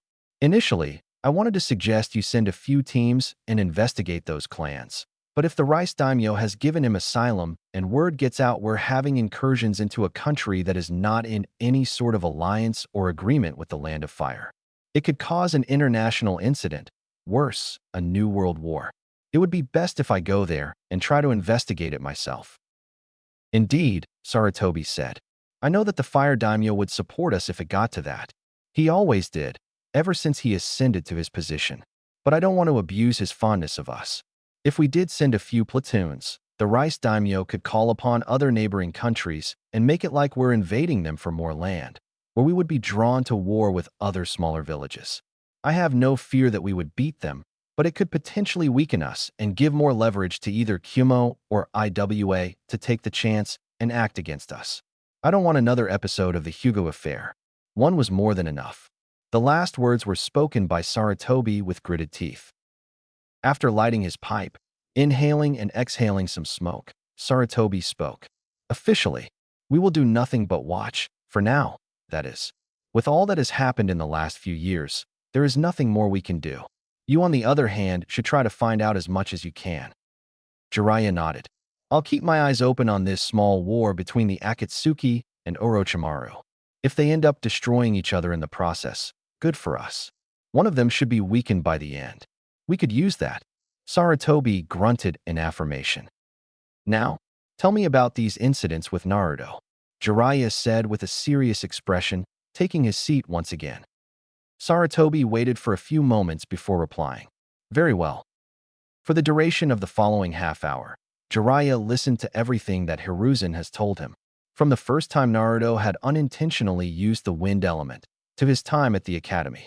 Listening to Sarutobi speak, Jiraiya had to occasionally frown and sometimes smile after hearing that Minato's boy was a top student, not just in class, but the entire academy. It seems that the talent passed from father to son, each generation of the Senju clan. Jiraiya had no doubts that Kosuke thought him well. It looked as if the eternal genin has finally decided to leave his shell of self-loathing.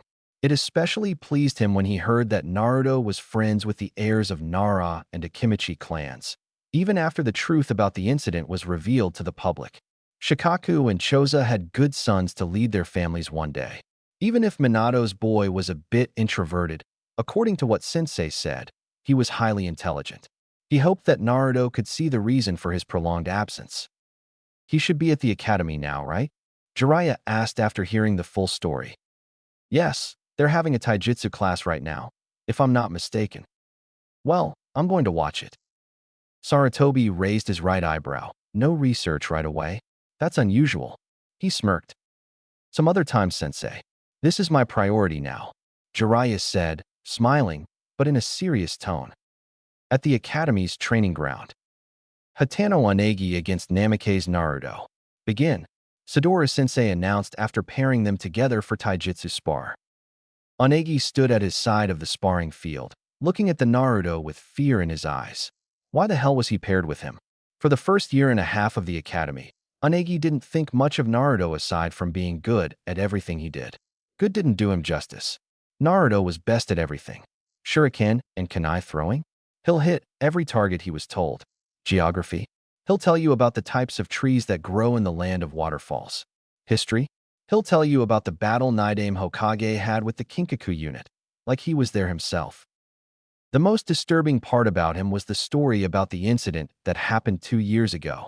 The incident where he killed 3 older academy students with wind ninjutsu, as some rumors said. What was he? Why was he allowed to enter the academy after doing that? Onagi remembered the time when he and Hibachi called him a geek, nerd, out of jealousy. Thoughts about what his blonde classmate could do to him after revelations brought shivers to his body. But standing in his academy kata facing Naruto, adjusting his glasses, he tried putting his false sense of courage. He practiced with his older Chunin brother. He would put up a fight, even if he lost. But fear in his eyes and shivers in his body never left him. Shinobi Rule number 18 were the words that left Naruto's mouth before he leaped forward. Onagi's eyes widened at the show of speed as Naruto surged towards him, his own fighting style in place, hitting Onagi's shaken hand away before leaving his straight hand in front of his eyes. A shinobi must never show any weakness, Naruto said seriously before leaving the sparring ground, not bothering to do a seal of reconciliation. But what if you don't have strength against the demon? At the academy's rooftop. This is what I was telling you about, Sarutobi said. He goes leaps and bounds compared to his peers. I could let him graduate early. He could have been made Chunin now. Kakashi certainly did before him. But you know how many Senjus died doing that. In times of peace we are, but nothing is certain once you go outside. Sarutobi finished and inhaled smoke from his pipe. Jiraiya said nothing but kept looking down from the roof at his godson. He knew that style of fighting, at least from the history books when he saw the fighting pose of the Naidame Hokage. Deadly fighting style, Naruto looked like he was adept at it, if his standing was any indication.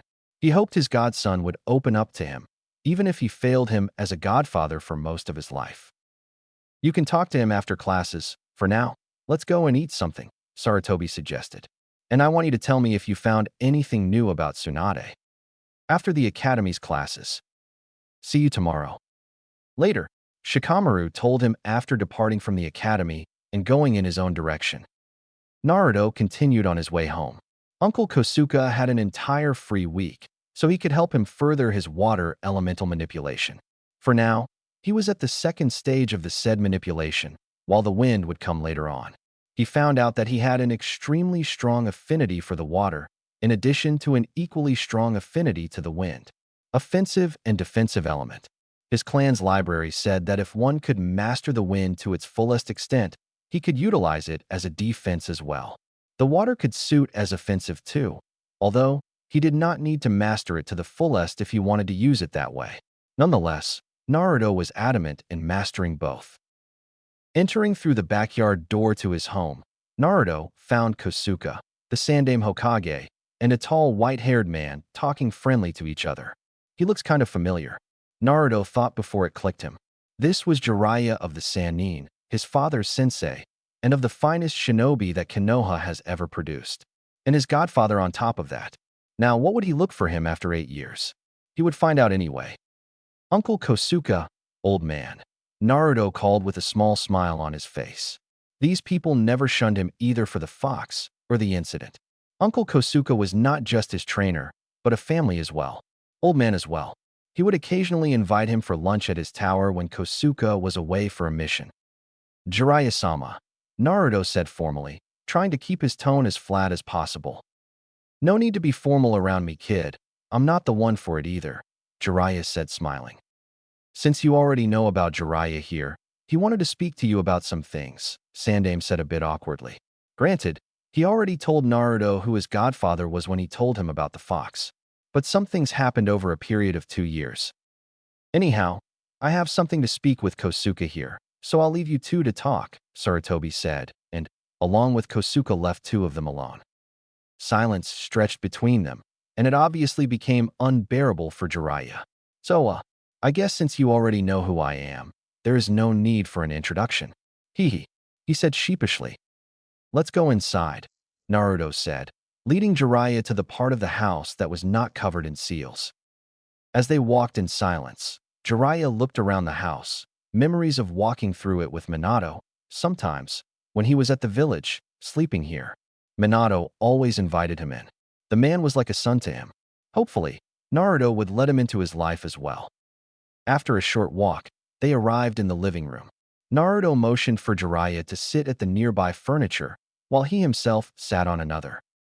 Silence stretched once again, and Jiraiya decided to break it once it became awkward. So, look, Naruto, I know you're angry with me for not being the... He didn't continue further as Naruto held his little arm up. I'm not angry with you. You're not. No. Well, I was at the beginning, and later when the village found out about the incident. I resented you for a time because if you took me with you, none of it would have happened to me. But the old man had always told me about your missions and how dangerous it would be for me outside the village. Not to mention your other teammate, who is a dangerous enemy. Naruto said. It was true. Old man has told him about Jiraiya's job, as well as the fact that his godfather did take care of him for the first few months of his life, just before Orochimaru went rouge. No, I could have done more. I could have found Tsunade, so at least she could take care of you. But then Orochimaru betrayed us, and I had to hunt him down. Naruto cut him off. No need to worry. I'm not the one to wallow in self-pity anyway, so I won't turn you away. I would be a hypocrite if I did anyway. Huh? Jiraiya was puzzled. As I said, I was initially bitter at you for abandoning me, but as the time gone by, and I spend time reading some of my father's writings, I changed that opinion. He always spoke highly of you, and said you were one of the most responsible Konohanins at his time, doing the best of your abilities for the good of the village. Jiraiya stood up and walked over to Naruto, sitting beside him and placing his hand on his shoulder. You don't need to feel so let down, my boy, and you don't need to be so lenient towards me either. I failed as a godfather, and I'm sure Minato will not forgive me either, regardless of the duty I had. Not to mention Kushina, Jiraiya said with a sad smile. Well, I always wanted to have a large family myself. I have a wise and experienced uncle, old man Hokage as a grandfather, and what is another grandfather as well, even if he's a pervert. Naruto smirked in the end. Wait just a second. How the hell do you know I'm a pervert? I didn't even do my introduction. Jiraiya asked, completely cut off guard. Dad had your pervy books in the library, along with your first one, which is a good book by the way, if a bit too idealistic and unrealistic in my opinion. Oh, so you read them? Jiraiya exclaimed happily, but then shivered. Wait, you read Makeout Tactics? No. Just a backside and seeing front cover the first time was enough to let me know what it was about. Naruto said, smiling. Good, because Kushina would kill me double once I die if you did, Jiraiya exclaimed relieved. So will you stay in the village for now? Naruto asked. It would be good to have more people around him who are not afraid of him or outright hate him. Jiraiya nodded. I sure will. I'd like to get to know you better, Naruto. And I'd like to train you sometimes when I'm in the village. Great. After that, they talked for the next few hours. Jiraiya already knew most of the things about Naruto's private life from Sandaime, but was curious about Naruto's training nonetheless. Suffice to say, he was in awe of the shinobi knowledge Naruto possessed, as well as an amazing repertoire of jutsus, given his age. By the time he graduates, he would be far ahead of anyone from his generation if he continued with this road. Maybe I should test him? Jiraiya thought. I'm still a beginner with Fuinjutsu, but that's because I haven't touched that art as much as I would like to, Naruto said. Jiraiya nodded. You're in luck, because I'm a Fuinjutsu master myself. I'll gladly help you advance your knowledge in the art. And I also have a few techniques I'd like to teach you myself, ones that I invented, Jiraiya said. Really? Which ones exactly? Naruto asked, being excited at such a notion. You'll find out tomorrow. Jiraiya grinned. Fine, but I was wondering about something. How come you never managed to find my Aunt Tsunade? I thought she would be easier to find than your Rouge teammate. Jiraiya sighed, massaging his temples, after taking off his forehead protector. You can never know with that woman, or what she's up to. I admit I didn't try as hard as I wanted, but I tried nonetheless. I only run at her debt collectors. It seems she's adamant about not being found by anyone from Konoha, but at least I can breathe easy knowing she's alive. Jiraiya finished. You mean she's angry at Konoha for losing her brother and lover? Naruto proposed. Not only on Konoha, but she was angry at your father as well. Jiraiya said. My father? But he never wrote anything bad about her. Huh, Jiraiya exclaimed. Of course Minato would not write anything bad about anyone, especially her. She was his family. What I meant was, she was angry at your father for not letting her use some of the clan's money for gambling. He snorted. Man, I remember her leaving the village for the last time, cursing Minato and her own foolishness. Her foolishness? Naruto asked, confused. Yeah, originally, she was the head of the clan but passed that title to Minato after she retired from the shinobi life. But I'm sure she would return and raise you if she knew that you exist, though. For all her faults, she is a good person, Jiraiya told him with a nostalgic smile. I hope so. Now that I think about it, Minato's death must be the reason she doesn't want to return to the village or have anything with anyone from Konoha. Last time I saw her was before the Kyuubi's attack. She must have been thinking that Konoha is being cursed towards her and her family, Jiraiya muttered in the end. 2 years later, Naruto age 10. Sitting under one of Konoha's waterfalls, Naruto, with another 9 shadow clones, was focusing on splitting the waterfall with his wind chakra. This was the third out of the 5 steps of elemental manipulation, particularly the wind manipulation. The first one was splitting the leaf on the number of times he wanted, the second one splitting the rock the same way. The third one was splitting the waterfall. The fourth one would be drawing the sign on the hard ground using nothing but wind. The fifth part was simply using all that he knew to shape the wind around him with his chakra, with the help of the respective hand seals, although it wasn't easy as it seemed. The wind was infamous as the hardest element to master for a reason. Chakra control had to be perfect in order for the wind techniques to be as deadly as they were in theory, wasting as little chakra as it was possible as well. The third and fourth steps were optional, as Shinobi could utilize this element with his battle fan. The element itself was tied tightly to the user's own affinity and control of the air on the field around him. But Naruto had a very strong one anyway, so once he mastered the element, he would be as unpredictable for such an element as it was possible. Contrary to the wind, the water elemental manipulation was of course different. Naruto had to dampen the leaf for the first step, pull the water out of the lake for the second, stop the flow of the waterfall for the third. He finished the fourth step already, which was pulling the water from the trees and plants during meditation in one of the more denser forests of Konoha.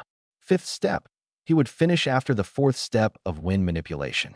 This one would possibly be the hardest one, for he needed to turn the aqueous vapor into the liquid state on instinct. Not many ninjas bothered with this step as it required very good chakra control, better than average reserves, and pure dedication. He could use both the wind and water techniques after the second step. Third, fourth, and fifth would only make it easier and make him a master of those elements as well. Most of the ninjas didn't bother mastering their element further after the second step, and occasionally third, jumping straight towards the fifth one. Even in Sunagakure, they preferred a battle fan to help them with wind in combat. While in Kiri, shinobis having primary affinity for water, for most of the time only went up until the fourth step, with Kages doing the fifth. Yet even with the fifth step, no one has ever got to his great-grandfather's level. Yet, unlike two of Naruto's affinities, the earth element, which could easily help its user in 90% of situations simply due to the fact that it didn't require the user to master various steps, which could take years. Larger chakra reserves and better control was needed if one wanted to call himself a master of that element. The Wagakure loved that fact. Henceforth, they preferred quantity over quality of their forces, unlike Konoha, although they did like experimenting with advanced nature transformations. Lighting and fire were different from the other elements. While wind and water required its user to have control of the nature around him in addition to having mastery of his chakra, an element within his body, fire and lighting more depended only on its user and his own body and chakra. That would be enough elemental training for today, Naruto-kun. Let us turn to Kenjutsu practice for a while.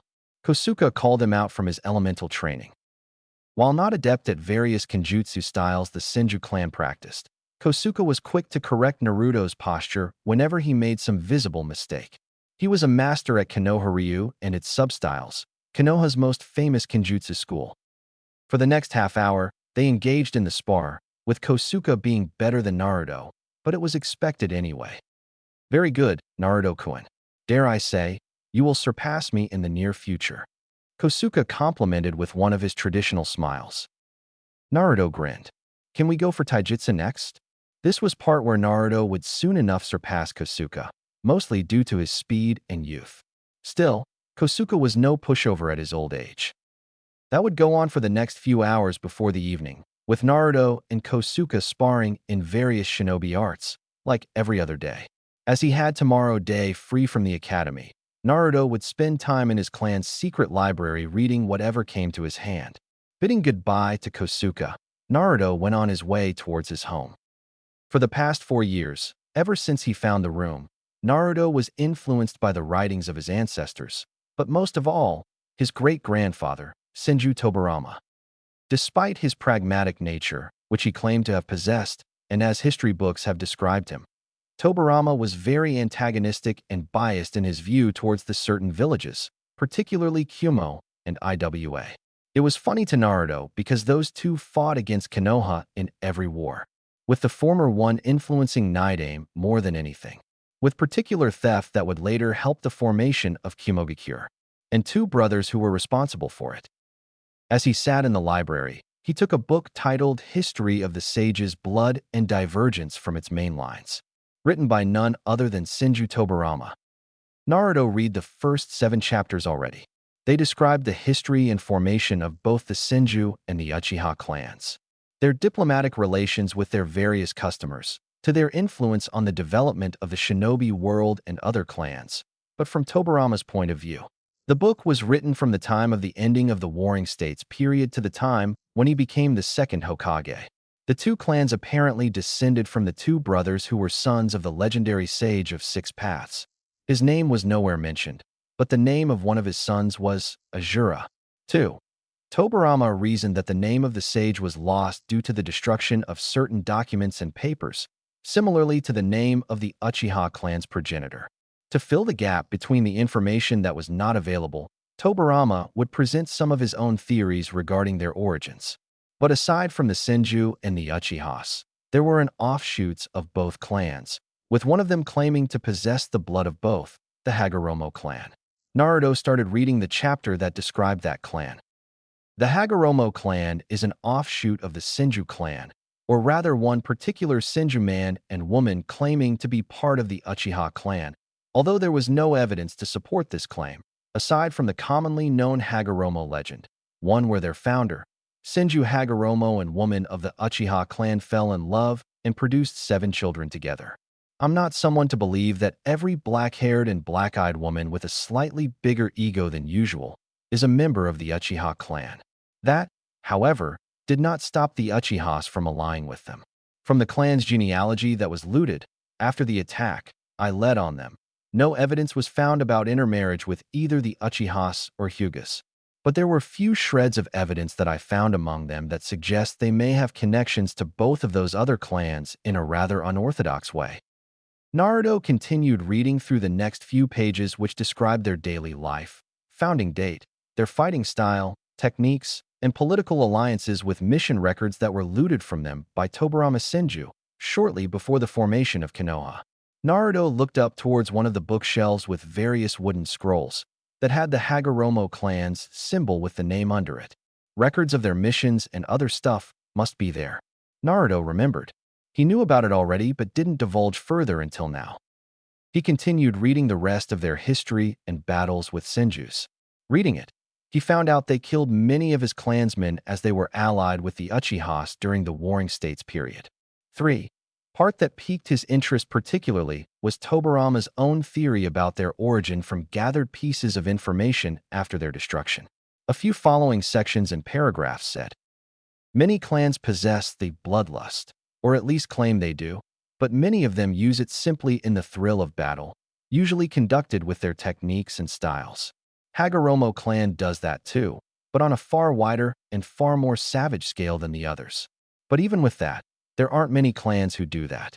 Although one other clan comes to mind in particular, the Kagaya clan. It is no secret that for all their conservative attitude, the thrill of taboo cannot escape even the Hyuga clan. So it is not surprising when a woman of the Hyuga clan decided to impregnate herself with a bad boy Uchiha. Naturally, the Hyugas didn't like that, for it brought a great shame upon the clan, causing them to expel the woman and her bastard son. The Hyuga woman, named Kagaya, went on with her son, Kimuro, initially to the Uchiha clan, but was refused an entry. In order not to get off from the subject at question here, but after it was formed, initially in the land of hot water, the Kagaya clan gained an infamous reputation as being a clan of bloodthirsty savages, but with a powerful gift, Shikatsumiyaku, the dead bone pulse. No doubt that the imbalance from mixing the Uchiha and the Hyuga blood caused this, but resentment of their banishment as well. The Kagaya clan, however, in my time held their bloodlust and lust for battle more as a conservative tradition and their trademark, with an occasional clan leader trying to increase their savagery. As only 14 of them in all of their existence possessed Shikatsumiyaku. Their taijutsu prowess is undeniable. However, in other chapters dedicated to them, I will give more space to this clan. If Senju Hagoromo fell in love with this woman, it could be that she was of the Kagaya clan, or at least offspring from some of the Kagaya's rape campaigns. In addition to having the blood of mad Kagayas who themselves have blood of the Uchihas and Hyugas, the next generations of Hagoromos inherited the madness of Kagayas and large chakra reserves of Senju. From one side, they could become one of the most powerful clans to ever live, but luckily for us, they were only mad savages like initial Kagayas, if a bit more intelligent than them. The main evidence to support this claim lays from the fact that the first matriarch of the clan had 2 marks on her forehead, as their revered illustration I found suggests. In no other clan can this be found, but that of the Kagaya. Imbalance by mixing the Uchiha and Hyuga blood created the Kagayas. Now, a new imbalance by mixing this fusion with Senju's created further imbalance, resulting in the Hagoromo clan. Case closed. Try picking mushrooms around your own fields. Naruto drank everything his ancestor wrote for a second. It made sense, in a certain sort of way, as the first bloodlines were unbalanced initially, thus resulting in bloodline clans having to only marry among themselves to balance it out and keep it to themselves. It wouldn't be that different for the same thing to happen with more powerful and more mythological clans.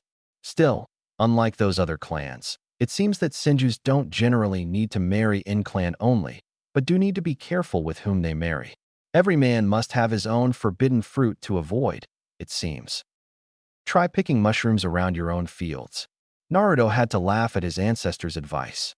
It wouldn't be possible now to do that, would it? But his clan didn't need to resort to incest to keep their blood pure in the first place. Hashirama's and Tobirama's mother was not from the Senju clan, yet two of them were hailed as the strongest Senjus to have ever lived and one of the strongest shinobis to ever exist. Downfall of the Hagoromo clan. Hashirama's dream of creating a peaceful environment where children of all clans within the Land of Fire and beyond, as he likes to point out every single day, could grow up to actually become adults was coming to fruition. While it was only a matter of time before the Uchihas surrender, the Hagoromos still stood loyal to Madara in opposing Senjus, more than Madara's own clansmen did. If Hashirama actually wants his dream to come to realization, he should know that it cannot be realized with Hagoromos walking around. Even surrendered Uchihas know that. As he is my brother, I know Hashirama better than anyone, no matter how many times he claims it is Madara who knows him best. Because I know him, I knew he would try to bring Hagoromos to the fold eventually. But will the village and society work after that? The answer is no. The Senjus are not the only ones who are at war with Hagoromos. While they are allied with the Uchihas, it is only for the purpose of defeating us, Senjus. The entire Land of Fire knows about the raids Hagoromos have committed upon the clans of Yamanaka, Nara, Akimichi. Does Hashirama think those clans will be willing to join the village if it means living next to them? I had a problem with coming to the reality I'll live next to the Uchihas. And we fought them since the dawn of days. The Hagoromo clan had to fall before the actual talks about creating the village came to the wider masses. The attack on Hagoromos was the first joint mission of the future village. Hashirama can think of this as a prototype. Allying with the Yamanakas, Naras, and Akimichis brought downfall on the Hagoromo clan. During the battle, I sensed all of the ones we knew of within the compound. With my sensory skills, I tried to pinpoint if any of them were outside of the compound during the attack. And there were. Approximately 28 of them. None was spared in the following campaigns. The next few pages described the battle with the clan itself. Tobirama Senju led it, with clan heads of Yamanakas, Naras, and Akimichis acting as support, supplanting the assault with their own clansmen, planning the attack and the subsequent execution. Everything went flawless, which made his great-grandfather even more famous through the elemental nations. But it also helped the creation of the village as three clans that helped Senjus accepted the invitation to join eventually. But before that came to be, first, Madara had to be dealt with. For that reason, I can safely assume that the clan was completely eradicated during the attack and following campaigns with no survivors. I took their scrolls, records, and letters for further investigation. The most disturbing documents this clan had possessed was the idea and wish to have the ability to revive the dead. While no actual technique to do so has been found in their compound, theories and ideas to actually create it are there, and very close to accomplishing it. But I have to give credit where it's due. Had they actually created it, they would possibly be unstoppable. Still, it doesn't mean that I won't try to finish it. If Madara does decide to go rogue on the village eventually, it seems Izuna will have to beat it out of him. 4. Hunter needs will be needed once the village is formed. Hunting the remaining Hagoromos made sure of that. It is almost certain that there will be rouges in the new system, but I will prevent the rise of renegades like Hagoromos were. Fighting with this clan solidified my belief that shinobi need to set aside their emotions within their profession and to control them outside of it. Naruto closed the book and looked at the dark ceiling of the secret library. He knew that the times of warring states were brutal, but he never thought his family was capable of exterminating another clan like they did to Hagoromos. He didn't feel any shame. Instead, it was satisfaction and pride. Standing up, taking the lamp with him, he walked over to the Jutsu sections of the room. By his estimates, and with the help of shadow clones, he would master all 5 steps of elemental manipulation for both his primary elements by the time he graduated from the academy, in 2 years. After that, he would focus more on Fuinjutsu and space-time ninjutsu. He would continue improving his Bukijutsu skills. He could be considered far better than average in those skills than your everyday ninja, but he should never stop training. Same with Taijutsu. Although he would need to constantly train all 3 things: mind, body, technique. Jinjutsu, he would probably never be able to master to its full potential, which would include lower-ranked ones. The Kyuubi's chakra constantly expanded his already large reserves. For him to be able to use Jinjutsu normally like everyone else, he would need to find a way to either completely synchronize his chakra with that of the Kyuubi or to separate it, which would include reinforcing the seal. Well, the second option is out of the question, as he was glad to have his reserves expanded, while the first one could cause potential damage to his mind with the influence of the Kyuubi. Jiraiya had told him that Jinchurikis could accomplish good chakra control even with the amount they had thanks to their Biju. But for some reason, it was different in his case. It was either due to the seal that he had been draining the Kyuubi's chakra and expanding his chakra coils, or the sly fox was just being an asshole and wanted to mess with him. In the long run, this wasn't as bad as it seemed at first. While he couldn't use every Jinjutsu that he got his hands on, only B rank and higher for him, well, he could already use some of those, as they weren't hard to master once you got the theory right. The Bringer of Darkness technique and the Temple of Nirvana technique he had already learned. Those were probably the strongest Jinjutsus outside of those of the Uchiha and Kurama clans. Those under B rank were not important, but it was a slight punch on his pride that he couldn't use them. Fuinjutsu was an interesting topic for many reasons. After the creation of the village, Senju Tobarama had created a seal he marked on his heart, which would in turn, in conjunction with his own chakra, protect his entire body with a layer of chakra that would prevent the Sharingan user from seeing the way chakra was molded in the user's body, thus being unable to copy the techniques the seal user would do. While the Byakugan user couldn't see chakra points, later only remained a theory. As a proud clan, the Hyugas would never admit deficiency of their eyes, especially during the early days of the village. 5. Ability to revive the dead. Naruto remembered that section from the book. If Hagoromo's had manuscripts to create that jutsu, or at least its prototype, no doubt Tobarama finished it, just as he said he would. If his jab at reviving the deceased brother of Madara Uchiha was any indication. Even if he didn't know every jutsu or information from this room, Naruto did inspect all the bookcases in detail. But aside from few mentions here and there was nothing about this Edo Tensei. The Night Aim either hit it well, or never actually created it, aside from that one jab at Madara. Maybe it is better that way. Chapter 3, and now it begins. Forests outside of Konoha, March 8th, Naruto, age 12. Calmly drawing his bow, Naruto concentrated on his target at hand. A rather large wild boar, to be more precise. Target was around 50 meters away from him. Soon, the boar noticed him and turned towards him, preparing to attack. But that was all that Naruto needed. As the boar turned towards him, so did his head at the front, exposing his weak point, the eyes. Naruto let loose of his arrow, enhanced with chakra, and it hit the boar straight in the eye, instantly killing him. He approached the downed animal and waited for a moment for the remaining life to leave it. As he waited for the process to finish, Naruto focused on his sensory abilities to pinpoint if the boar was sick previously. As an omnivore type, the wild boar could very well eat anything his mouth could devour. Healthy, Naruto concluded, after which he proceeded to unseal his equipment for meat preparation. As he sat down his equipment, in the distance 3 men stood, watching quietly as Naruto did his work. "You thought him well, Kosuke," Hiruzen complimented. "He knows how to act in the wilderness, with nothing but his ability to hunt as a primary tool. It will use him one day, that's for sure.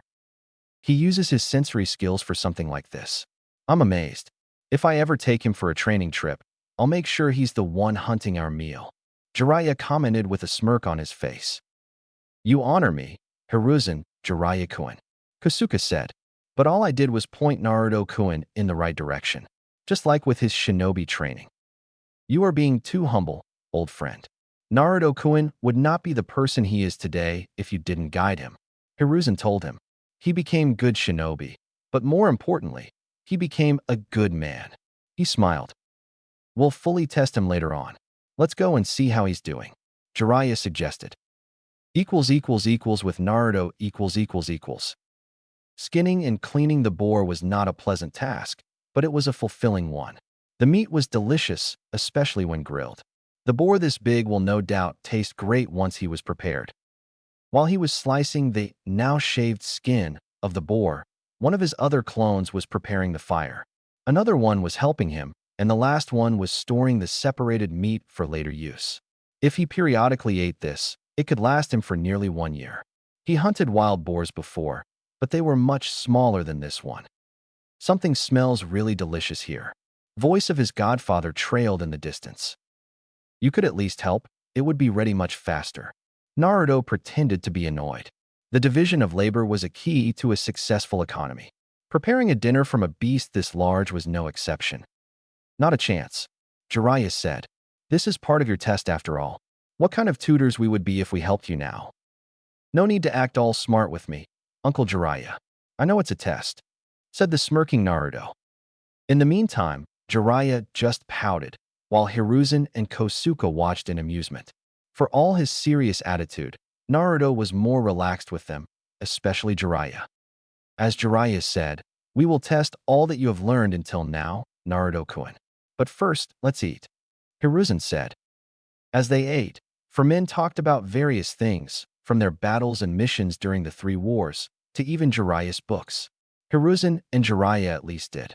During that time, Naruto's clones stored the remaining meat to his scrolls, while the 4 men held grilled meat at the skewer atop of the campfire. Naruto, Jiraiya said with a serious expression. From his seat at the log near the fire, Naruto looked up, still holding the skewer with grilled meat he was about to eat. What is it, uncle? It was not like Jiraiya to suddenly turn serious from such a carefree situation. Naruto didn't sense anyone else nearby, so the attack was not a possibility. As you know, as Konoha's Jinchuriki, your status should have been a secret until someone rattled it up to the general populace. Jiraiya began. Naruto simply nodded. He was told that before, even the potential suspects by the Sandaime. When the villagers found out, Sensei did everything in his power to stop the information from leaking out to the other nations. But as there were some merchants from the outside during that time in the village, probably well-hidden spies, too, there is a high possibility that the other villages know about you. Naruto grunted in affirmation and Jiraiya continued, while the other 2 men listened in silence, both having serious expressions on their faces. As there is a possibility that they know about it, there is also a probability that some dangerous missing means know about it too. I'm talking about the Akatsuki organization composed of 10 S-rank missing means. Since you mentioned them, I'm probably one of their targets, right? It was not hard to figure it out, Naruto mused. What a 10 rogues could do with the power he had was anyone's guess, yet confusing at the same time. Indeed, Jiraiya nodded. They won't start collecting tailed beasts for some time, maybe even years before they do. I don't know what they plan to do with them, or how do they plan to keep them in their control. But if you ever meet someone wearing a black cloak with red clouds on it, during your missions, run. It was not advice. It was an order. Naruto was silent for a moment before nodding. It was strange seeing his godfather this serious, but if he was worried, then he should be too. Do you know any of their members? 2 of them. They usually work in pairs of 2. The only one I know of, however, are the Hoshigaki Kisame and Uchiha Itachi, and they are paired together. Naruto widened his eyes. He had heard some stories about the monster of the hidden mist, but to this day, he never would have thought he would be partnered with the Konoha's infamous clan killer, Uchiha Itachi. The more he thought about it, the more dread arose within him. If the 2 of them were paired, then there is a possibility that he would be their target. Itachi was a former Yanbyu, and he knew Konoha's defenses, maybe even to bypass them. And he probably knew many things about him as well. For a short time, he was one of Naruto's guardians when Kosuke was away. The memories Naruto had of the Kinslayer was that of a distant, but kind all the same young boy. Old as Naruto was now. Do you know any of the other members? Surely there are some indications of who could join them. Naruto queried, trying to clear his mind. Unfortunately, I don't, Jiraiya replied with a frown. That was one of the more considerable recent problems for him. While Itachi reported that Kisame was paired up with him, and of their task of currently only tracking down the Jinchurikis, there was nothing more. Aside from the fact that they are still a few years behind their original goal and won't start hunting them for the time being. It was infuriating, as now he did not know if Itachi could be trusted completely. For all his talk about being loyal to Konoha, a lack of more detailed information was suspicious. It could be that he cooled off after the massacre and started regretting his decision to ally with Konoha over his own clan and family. Killing off his clansmen, Including children was no easy task. Easy task, Jiraiya thought bitterly. While he didn't like the Uchihas all that much, he respected many of them. That was one of the reasons why no one would suspect Itachi of being a double agent. Maybe he was getting too paranoid. But still, the lack of information regarding the other members, or at least the leader's village of origin, was irksome. He would need to contract Itachi again. Soon. I'll try to find out more about them in the following months. Jiraiya promised, and he would deliver it. This wasn't just to protect Minato's only son, but it was for the safety of Konoha and the entire world. There was a familiar sense of dread of who could be the leader of the Akatsuki. But for the world of it, Jiraiya couldn't put from where that feeling came from. Okay, by the way, who is going to test me? Naruto asked. This was one of the reasons why the old man wanted to have this picnic. At this, Jiraiya stood up smiling and pointing his thumb at himself. But before he could say anything, Sarutobi interrupted him. That would be me. You, old man? You're joking, right? Naruto asked, surprised. And judging from Jiraiya's and Kosuke's expression, they didn't expect this either. Yeah, what's the deal, sensei? I thought I would be the one to do it. Jiraiya questioned. I don't remember saying that. Besides, this is a nice opportunity to test this new generation myself.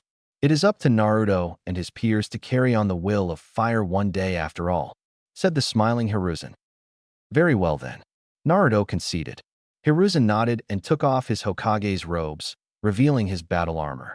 I thought this was a simple test, not a battle to defend the village, old man. You can never be sure when the war will erupt or when the village will be endangered. It is the duty of the Hokage to always be prepared, Sarutobi said. Indeed, replied Naruto, unsealing some of his shinobi gear from one of his scrolls in the meantime. One katana and pair of fingerless, chakra-channeling gloves. With them, his hits would be more damaging if he managed to land them. Sarutobi, in turn, summoned his personal summon. Monkey King, Enma. A summon? Isn't that an overkill for a simple test? Naruto asked. You don't want me to summon Gamabunta, do you? Huh, Hiruzen exclaimed. Feel free to do so, although I don't know if the Chief of Toads would appreciate it. You got me there. In the distance, Jiraiya and Kosuke stood looking at the clearing where Naruto and Sarutobi stood opposite of each other. He could summon some other toad, if not Gamabunta. He doesn't want to hold back at all, it seems. And from the looks of it, the old man doesn't want to either. Kosuke nodded. It looks like they will start with the simple weapon spar. It has been a long time since Hiruzen summoned Enma, is it not? Indeed. Last time it was when Orochimaru fled the village. Jiraiya said, his mood turning sour at the memory of his Rouge teammate, but he quickly pushed thought aside. This was not the moment to sulk and brood. Not everyone gets an opportunity to be tested by the current god of shinobi. How do you think Naruto will fare with sensei in weapons combat, Kosuke? Hard to tell, if I'm being honest with you, Jiraiya-kun. Kosuke began seriously. I know Naruto-kun is very proficient in kenjutsu, but it all depends if Hiruzen is holding back or if he ever stopped practicing with his staff. In any case, we'll see for ourselves now. I can't remember when was the last time I saw sensei in combat. This will be great to watch. I just hope he goes easy on the kid in ninjutsu. Ho ho. Kosuke laughed. You underestimate Naruto-kun there. You don't have much faith in our students? Do you, Jiraiya-kun? Oh, I have enough faith in him, all right. Jiraiya smirked. Still, I shudder when I remember how sensei used to test my team when I was younger. We'll find out soon if Hiruzen has lost his touch or not. In the meantime, at the clearing separated from each other by 20 meters, Naruto and Sarutobi stared at each other. Hiruzen already had Enma transformed into his adamantine staff form, while Naruto stood in his place, katana in his right hand, resting its steel on his left, positioned just above his face. Since this is but a simple test, we are going by different fields, right? Not a full-out fight, in which I would probably be crumpled over. Old man didn't get his position for nepotism or anything else. He deserved his position and has proven to be a great leader and a shinobi. His reputation was probably one of the reasons why Konoha survived for so long after the Ninetales attack, and in turn not being attacked by the other villages. Hyuga affair being the only exception due to the Raikage Screed. Indeed, I want to test every field you studied. You'll soon find why I'm called the professor in addition to the god of shinobi, my boy. Hiruzen said. Bring it on, old man. Just don't break a hip or spine. Naruto taunted, smirking in the process.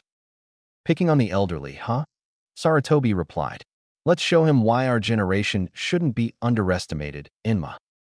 If only you were this enthusiastic when you cornered Orochimaru. Emma thought. No point in sulking now. I want to see how much did Minato's boy grew up. Lead on, then. For a moment, they were silent and unmoving. That is until Saratobi decided to go first. The elderly take precedence, as they say. He attacked Naruto with his adamantine staff, causing the Senju to take a completely defensive position. He really doesn't hold back. Slamming his staff towards Naruto's head, for a moment Saratobi was afraid that he went too far. That is, until Naruto's sword appeared above his head, blocking the staff. Naruto held the hilt of his sword in his right hand, while his left one was pushing the edge of the steel by the end, upwards, giving him the balance needed to block the attack. Seeing this, Saratobi slid his staff down, crouched, and went to attack Naruto's legs. Fortunately for Naruto, he saw this and jumped, evading the attack. You are good at blocking the attacks, Naruto-kun. But let me see some of your own skills. It has been a long time since I saw Tobirama-sensei's Kenjutsu style, and I know you are proficient in it. Naruto grunted and went for an assault. Just like he was adept at defense with a sword, so was the old man with his staff.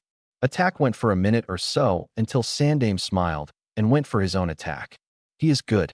Dare I say, in a few years he will be without a competition. All he needs is experience and height. Hiruzen thought amused. In the end, Saratobi managed to kick the sword out of Naruto's hand, positioning his staff under his chin. Naruto smiled. I see now why they call you the professor. And I can see why Kosuke and Jiraiya say you are a prodigy with no match in your generation. Saratobi complimented. Let us go with ninjutsu, jinjutsu, and taijutsu at the same time for the next test. I want to see you go all out on me. With pleasure, grinned Naruto. And so they began. First with taijutsu, where even with his amazing speed, Saratobi was able to counter Naruto's hits. But at the same time, he found it hard to land stronger strikes on him. Maybe we should include resistance seals into the Academy's curriculum from now on. Don't you think? Naruto asked. Indeed we should. That is if children don't quit the Academy after the first week with such training. First with ninjutsu.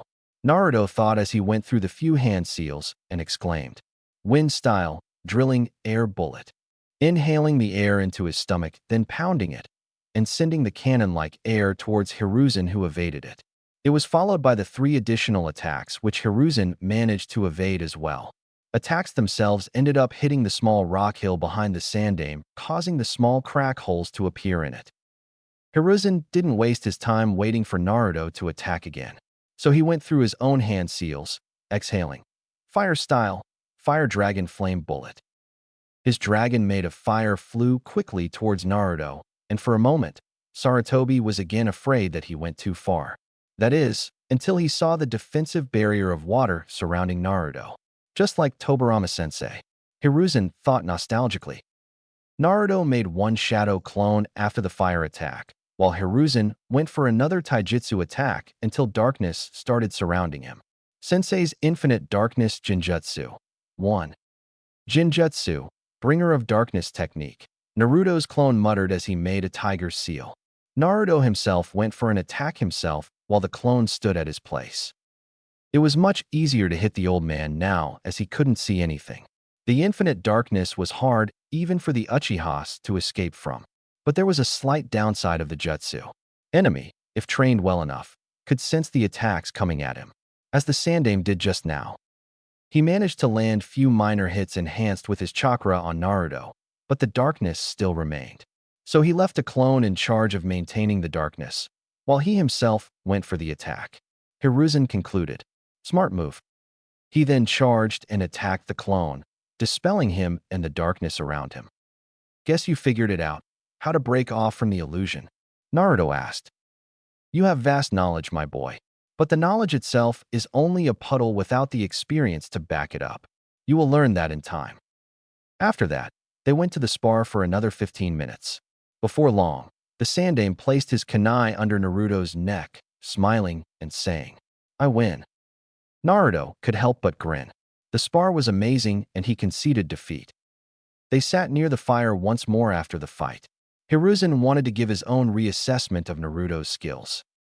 "I must say that I'm not only impressed but also proud of you as well, Naruto-kun," Sarutobi said. Naruto couldn't help but feel proud too. He was many times complimented, even grudgingly by some of his peers or some academy's teachers. But this was different. He supposed this was a feeling when a grandfather was proud of his grandson. It was just like when Kosuke complimented him for mastering his affinities, or when Jiraiya praised him for his advancement in Fuinjutsu. I will never get tired of it. "Thank you, Hokage-sama." Suddenly getting formal? "No need to do that, my boy. This won't go to your record or anything," Sarutobi said. "So what is your final grade, old man?" This time it was Jiraiya who approached them with Kosuke beside him, who asked the question, impatient to know what his sensei would say about his godson's skills. From what he saw from the hill with Kosuke, Naruto could easily advance to the rank of Tokubetsu Jonin. Granted, he didn't have the experience necessary, but still, if Itachi was in the ANBU at this time, and Kakashi himself a Jonin in his own right, there weren't many obstacles for Naruto to advance easily and become one. "I know what you all are thinking," Sarutobi began. "You really are skilled, Naruto-kun, but you will need experience if you want to advance quickly through the ranks. Your skills in Kenjutsu are easily near the Jonin level, and your mastery of the wind and water element is something I haven't seen in a long time. You've been spending much time in your library, and you don't hold back any punches, Gramps. Your skill in Bojutsu would have left me with months-long bruises had I didn't have the nine tails to heal me," Naruto added, rubbing his arms and tights in the process. While the damage itself was not very dangerous, and with the fox healing him would heal him completely in a day, there was no doubt about the old man's skills as the muscles were still sore. "Well, thank you, Naruto-kun," Hiruzen replied. "And just like Minato and Tobirama-sensei, I can see you are going to be a devil at speed. And with the Bringer of Darkness technique, I won't have to worry about your lack of skills in that regard. By the way, how many Genjutsus do you know?" "7 in total," Naruto said. "The Bringer of Darkness is the strongest Genjutsu I know. I have one more A rank, and the other 5 are B rank. Lower than that is borderline impossible for me to use, just like the clone jutsu. Genjutsus in general wasted little of chakra. That's why they were one of the favorite tools for the Uchiha and Kurama clan, and the favorite tool for women." Sarutobi nodded with a serious expression on his face. With the amount of chakra Naruto had, it would be hard for him to use the low-ranked techniques as they required too little chakra. And while he could see that Naruto had very good chakra control, it was still impossible. How would Naruto develop had that incident at the playground never happened? Sarutobi shuddered at the thought. It could have been his biggest shame if he left Naruto to grow by himself, without an adult figure in his life. Thought that he initially considered doing that brought a great sense of shame to him. Even with all the hardships he endured, Naruto never went towards the path of darkness, becoming a good shinobi and an even better man in the process. That was something he wanted Kosuke to do when he assigned Naruto to his care, and was glad his old friend accomplished his task without downsides. "I must also thank you, Kosuke. You really did a great job in being Naruto-kun's caretaker." The eternal genin who was silent thought the conversation smiled and gave something of his famous humbleness. "Thank you for your praise, Sandaime-sama. But I did nothing aside from giving few pointers here and there. All his skills are directly coming from his own hard work and family's legacy." The 3 other men cited. Kosuke was infamous for his humble attitude. "As ages go by, you still remain the same, my old friend," Sarutobi said with a smile. "Sometimes I wish more people would have been that way." Memory of his prodigious student appeared before him, but just as fast it disappeared. "You shouldn't beat yourself over that, Sensei," Jiraiya added. "I certainly don't. Anyhow, let us not jump from the subject. Right? As I said, your mastery of your affinities is nothing but amazing, and your use of them during the battle is at its place. With all your skills at where they are, I would say you will quickly advance throughout the ranks. It should be within the year. After all, in agreement with our allies of Sunagakure and few other minor villages, Chunin exams will be held in Konoha in about 6 months after you graduate, so we won't have to risk exposing your identity in a potentially hostile environment. Now, regarding your teammates. Saratobi trailed off, lighting his pipe in the process. I'm placing you under Kakashi. He told me long ago he wanted to be your Jonin sensei once you graduate, but as you're going to be the rookie of the year, I was going to place you under his jurisdiction in any case. Naruto nodded. He already knew Kakashi. He was a student of his father back in the day. While he usually showed a lazy attitude towards his surroundings, he was interested in teaching him, helping him with Rasengan training, particularly when Kosuke was away on one of his border inspection missions. Who are my other teammates? Naruto asked in the meantime. Hiruzen was silent for a moment before answering. Uchiha Sasuke is one of them. Naruto simply stared at Sandaime, as did Jiraiya and Kosuke. Are you sure that's wise, sensei? Jiraiya questioned. From what you told me, he is unsociable as it can get, even for the Uchiha standards. And as Itachi is in the organization that is hunting Naruto, there is a chance they cross their paths. I had no other choice but to place him under Kakashi, Jiraiya. Sasuke-kun has the potential to awaken his Sharingan, and Kakashi would have to teach him anyway. There is no one else. If he awakens it. Many Uchihas did not. Jiraiya retorted, but I guess it won't change your mind. Right, sensei?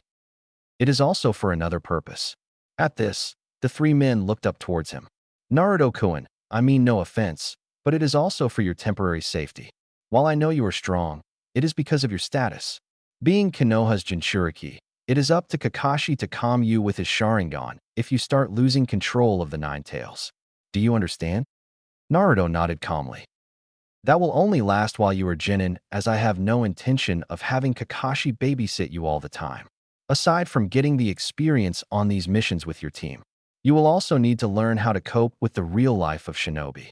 I know you already drank every book about emotions that Tobirama-sensei wrote, but the theory is different from action. Again, Naruto nodded in understanding. It is no problem. Although, I have never spoken to the fox, and quite frankly I have no intention of doing so. I was thinking of going with it like my mother and Mito-sama did. Maybe you could, but then again, the seal Minato designed was there in order to help you to control the fox's power if ever need be. Jiraiya added his 2 cents. Seal on your stomach helps expand your already large chakra reserves, and it will only continue growing. It might be prudent that you learn to control at least some of its powers, especially to help you against the Akatsuki if they corner you. I'd rather not, but I see your point, uncle. Naruto conceded. And who is to be my other teammate? It has to be a Kunoichi, right? Correct, Saratobi said. I originally thought about placing Yamanaka Ino with you, but I do not break off traditional Ino Shikacho trio. It has proven itself effective for centuries, and I hope it remains for the centuries to come. Shikamaru told me once he was going to be placed on the same team with her and Choji. He couldn't help but complain it would be troublesome to have a Sasuke's fangirl to nag him all the time. He snorted in the end. Typical Nara, I guess, Hiruzen mused. My other option was the Hyuga heiress, Hinata. She had the second highest practical score after Ino. But there's a slight problem there. He trailed off. You mean the fact she's deadly afraid of me? Naruto blankly stated.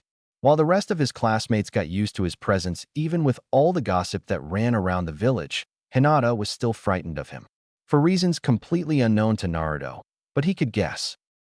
I spoke with her father, Hayashi, and he confined me with some informations regarding her attitude towards you. It seems that the young Hinata was a witness to the incident at the playground, and quite frankly, it traumatized her of your presence. Does Hayashi blame me for her timid behavior then? Naruto asked with annoyance in his voice. It would be really troublesome if he got on the wrong foot with other clans, especially clan heads. No, that is a completely different manner of problem within the Hyuga clan itself, Hiruzen answered him. I decided to go with Haruno Sakura, the third strongest kunoichi of your class. Strongest is the generous word, old man, Naruto said. Sakura is a smart girl, and her theoretical results are always at the top beside mine and Sasuke's, yes. But she is rather weak in the physical department. Indeed. Your homeroom teacher, Sadora-chan, told me of this strange phenomenon among the young post-war kunoichis. Many of them get starstruck by the most popular boy in their class, the one who usually comes from the great clan background. Strangely enough, your class had rather high scores from the boys, much better than the other classes in years. Saratobi rubbed his chin as he said the last part. That is because of the Sidora-sensei. Naruto answered him now with a hint of laughter in his voice. Every one of my classmates, including Shikamaru, loved getting a pat on the head and friendly smile from her whenever they would do something right or correct. At this, Jiraiya raised his eyebrows and whistled. Oh, are you suggesting we should place a female kunoichis in charge of every future class from now on? I never took you for a pervert, Naruto. I'm not like you, pervy sage. Naruto deadpanned. But as you mentioned, maybe we should. I could even see Sasuke sometimes getting more relaxed when he got praise from Sidora-sensei. See, what did I tell you, old man? We should definitely go with that route. Jiraiya would have continued rambling about his perverted dreams had Saratobi didn't smack him on the back of his head. We can talk about that some other time, Jiraiya. This is more important. Hiruzen scolded as Jiraiya pouted. As I was saying, the quality of the new kunoichis has drastically decreased in the years after the Third Shinobi World War, Saratobi said. For that, I don't have many options of giving you this placement, and I have to look to somehow balance out the rest of the teams. While you and Sasuke-kun are exceptional in both physical and theoretical departments, Sakura-chan is only in theoretical. It should balance out the teams and prevent the wider circles of shinobi populace to be discontent with this decision. I understand, old man, Naruto affirmed. But is there something more with this? I figure you wouldn't simply tell me this in order for me to know about my team before everyone else. Indeed, there is more to this, Naruto-kun. Hiruzen nodded. I personally selected this team as part of Kakashi's assignment, as well as your first long-term mission. I'm listening. Uchiha Sasuke is a flight risk, Saratobi bluntly stated. He has no close connections to anyone in the village, and I'm afraid he would try to leave the first chance he gets if he doesn't get enough training and feels we are somehow holding him back from his quest of killing Itachi. There is a high possibility he leaves the village. And I hope I don't have to tell you how much it would hurt the prestige of Konoha if that happens. It deteriorated with the time when much of your clansmen died in the wars, culminating with Minato's death during the Kyuubi's attack. But even still, we survived by some sort of miracle. He finished gravely.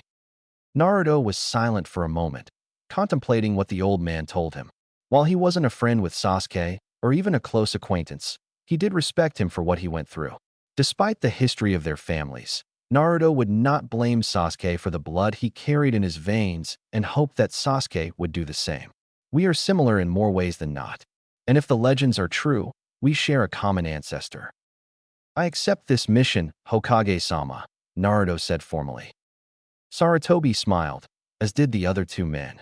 But I'm not sure how am I supposed to help here exactly. You don't expect me to train him, right? No, of course not. Your task will be more as a temporary goal that Sasuke needs to surpass in his mind. I refrained from giving him a personal tutor because I wanted to give him space to mourn his family for a time and hopefully create new bonds with the village. Training him early would only make him more detached as he would not have anything in the village holding him to it. Sasuke needs to see that he can be both loyal shinobi of Konoha and strong at the same time. That's where you come to the picture. In Sasuke's and in the eyes of most people, you are but a simple orphan, ignoring your other attributes. Do you understand what I need you to do, Naruto-kun? You want me to become an inspiration for Sasuke to remain loyal to the village. By presenting myself as a clanless orphan who is stronger than him, he can see that the village won't hold him back. Although, I don't think it is up to me or Kakashi to make him loyal to the village, but up to himself. If he leaves, then it won't be anyone's fault but his. I do know that, Naruto-kun, and for that reason, this won't go to your file as an official mission. Saratobi told him a bit too gladly. Naruto nodded in appreciation anyway. However, but because of that, you won't be getting paid either. It's only fair to do so, isn't it? I guess, Naruto muttered. Figures he would do that. I only hope Sakura becomes serious with her training. Although from what I see, I might need to jump in there and make her serious. It was true. He might need to do it. However, how to actually do it was a question to be answered for another time. Kosuke, on the other hand, had an answer right away. Try not to create a wrong reputation of yourself while doing so, Saratobi said to him with a laugh, as they continued eating the remaining meat. As they ate, Kosuke decided to give him his own advice or two. You must not become too proud, greedy, and angry when you deal with this mission once you graduate, Naruto-kun, his surrogate uncle told him seriously. It is true that you may face hardships when making your teammates go with your flow. But remember that patience is one of Shinobi's greatest virtues. Becoming too proud of your abilities, discarding your comrades will only be your undoing. Never forget that. Kosuke sat a bit mournfully for the entire atmosphere around them. His words were true in any case. For Kosuke had to learn that lesson the hard way. Becoming too proud of his abilities and being sure he would be promoted to Chunin combined with the greed of a young mind coming from a non-clan background, wanting to prove himself equal to the clan-born shinobis, in the end, caused his comrades to die because of it. And that resulted in anger at himself for his pride and greed, compelling him to go almost suicidal for the sake of his other comrades of Konoha. I'm not saying you shouldn't be proud of yourself and your accomplishments, but don't let it go over your head. Kosuke finished. Tobirama was known as a proud man, and it never held him back. More so, it made him an even greater shinobi. Pride and greed were in combination worse for a ninja to have than an ocean of emotions. I understand, uncle. I will do as you say. Konohagakure no Sato, the Academy, April 1st, 9 a.m. Naruto sat on his usual seat in the classroom as the room filled in with potential future genins. Uncle Jiraiya left the village last week, promising he would commission a new battle armor for him in the Land of Iron. Naruto hoped it would be ready for the next Chunin exams. Old Man said they would be held in Konoha 6 to 7 months after he graduated. For now, Naruto was wearing a simple mesh gray shirt with bandages on his arms and black fingerless gloves that could channel chakra and strengthen his hits. And on top of it, black haori with white rope around his waist. The rest of his clothes consisted of dark blue flexible standard shinobi pants with bandages wrapped around his ankles and traditional shinobi sandals. On his forehead, he wore Konoha's forehead protector with a long black cloth tied around his head, too. A nice contrast to his sun-kissed blonde hair. Sadora-sensei said he looked handsome wearing it. Naruto would miss Sadora-sensei a lot. She never looked at him with contempt, even though she was slightly tense around him when everyone found out he killed 3 boys who bullied him. Old Man probably explained everything to her as she was assigned to his class, and there was never any problem with her. As he waited for the team assignment, the classroom began to be filled with other genin hoped to be. His future teammate, Sakura, was engaged in constructive debate with Ino on the subject. Who does Sasuke-kun like more? She will be handy. Not soon after, Sadora-sensei arrived and gave her speech on how they are no longer simple academy students, but full-fledged ninjas of Konoha needing to take their duty towards their comrades and village seriously. Right. Then let us begin with the team placements, Sensei announced as she began listing new teams and their team senseis, but Naruto already knew his. 2 hours later, they waited for their Jonin instructor to show up. The rest of the new genins had already left with their respective senseis, only Team 7 remaining in the classroom. Where the hell is our sensei? Sakura complained. He has a tendency of being a few hours late for most of his appointments, Naruto answered her in a slightly distant tone. Huh? What kind of ninja is he, if he is so sloppy? Unironically, one of the best that the village has to offer, he bluntly told her. Sakura looked skeptical, Sasuke even more than her, though both said nothing to that. Being the person who knew why Kakashi was late propelled Naruto to tell them, at least bits and pieces.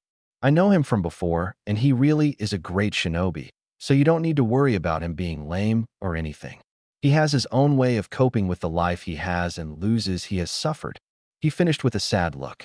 His parents were among those Kakashi lost.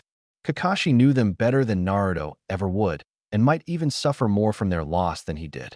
Because even if they were his parents, Naruto never knew them, Kakashi however did. That still doesn't excuse him for making us wait this long, the Uchiha's Avenger said this time, uttering those words with a slight annoyance while turning his attention back towards a single dot on the wall in front of him, his hands folded in front of his mouth. Naruto shrugged it off. No point in arguing there. Kakashi would hopefully change his ways. Hopefully. The man was very keen on teaching Naruto a few times he shadowed him over. At best, he would do the same with Sasuke and Sakura. As they waited, the three Genins indulged themselves with their own favorite free time activities. Sasuke brooded, Sakura gushed over him, and Naruto meditated. His chakra control constantly needed to be improved and kept in place. Meditation was a rather good way to help him do it. All three of them were quiet in their own way, until surprisingly Sasuke broke the silence with a question directed towards Naruto. "How are you so strong?" he asked without looking at him, simply staring at one dot at the wall as he did for the past hour. Sakura stopped daydreaming about Sasuke and looked towards Naruto with an unsure expression. Question was probably directed at him, she deduced. Naruto opened his eyes but remained silent. "Many reasons," was his answer. He did not know how to answer. "Many reasons?" "Yes." Naruto's blunt response forced Sasuke to turn around with an angry look. "You're obviously much better than me or anyone else in this class, and even the entire academy. Yet, you only come from a civilian background. I want to know, how? You know the shadow clone technique, yet you can't do a simple clone the rest of us are taught. How is that possible?" He hated to admit that, but for a long time, he has come to the realization that Naruto was far ahead of him. He needed to know why. Naruto briefly considered what type of answer he should give to Sasuke. He didn't need to make an excuse, but for the time being his identity was supposed to be a secret. The fact he was with the last Uchiha in the same team was both ironic and dangerous. The last loyal Senju and the last loyal Uchiha. It really was ironic. Their two clans spent most of the Warring States era killing each other, creating this village in order to stop the endless circle of conflict and destruction of their families. Yet now, only two of them remained, and on the same team as well. A recipe for disaster. Depending on how the assignment Hokage gave him goes on, Naruto and Sasuke could lead to a new age of prosperity of both of their clans.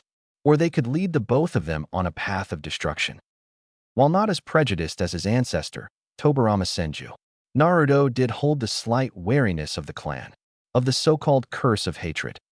Flashback.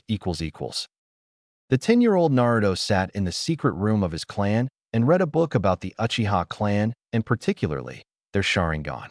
While his great-grandfather disliked Uchihas for their clan's enmity, he could give a credit to their strength where it's due, even grudgingly. His ancestor, however, hated the Sharingan, its background, the way it was needed to awaken it. The way Sharingan was awoken and his further manifestation was total opposite to everything Senju stood for. He read the following part of their ability section. A clan haunted by evil. No clan feels the love deeper than the Uchiha clan does. For that reason, they feel a need to suppress it. Once an Uchiha knows about love, all his previous senses are forgotten. One could say that love Uchiha's bear would go along the line with the love Senju's feel. But Uchiha's love is unbalanced. The greater the love they feel, the greater the possibility of it going out of control. When a person close to you dies, you feel a need to mourn. Some for a longer time, some for a shorter. You feel a need to prevent that from happening again if a person died violently.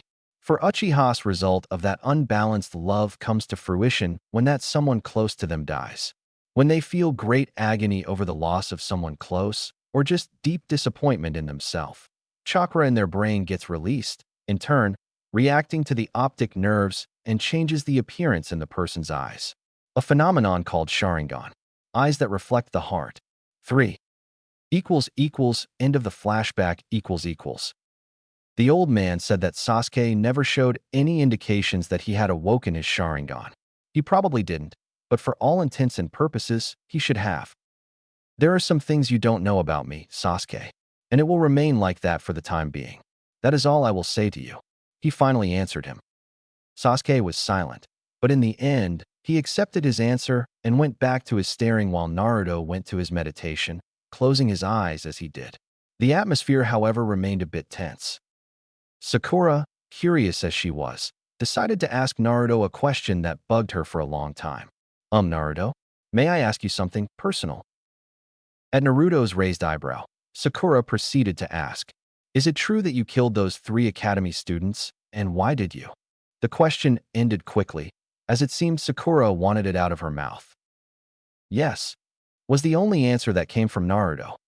Sakura blinked, while Sasuke snorted so uncharacteristically for him. What a way to bond. Naruto inwardly mused. Do you guys know something about the Genin test? My parents told me it exists after we graduate. 4. Sakura asked again. It's true. The key of the test is to see if we have teamwork and to see if we are eligible to actually become full-fledged shinobis of Konoha.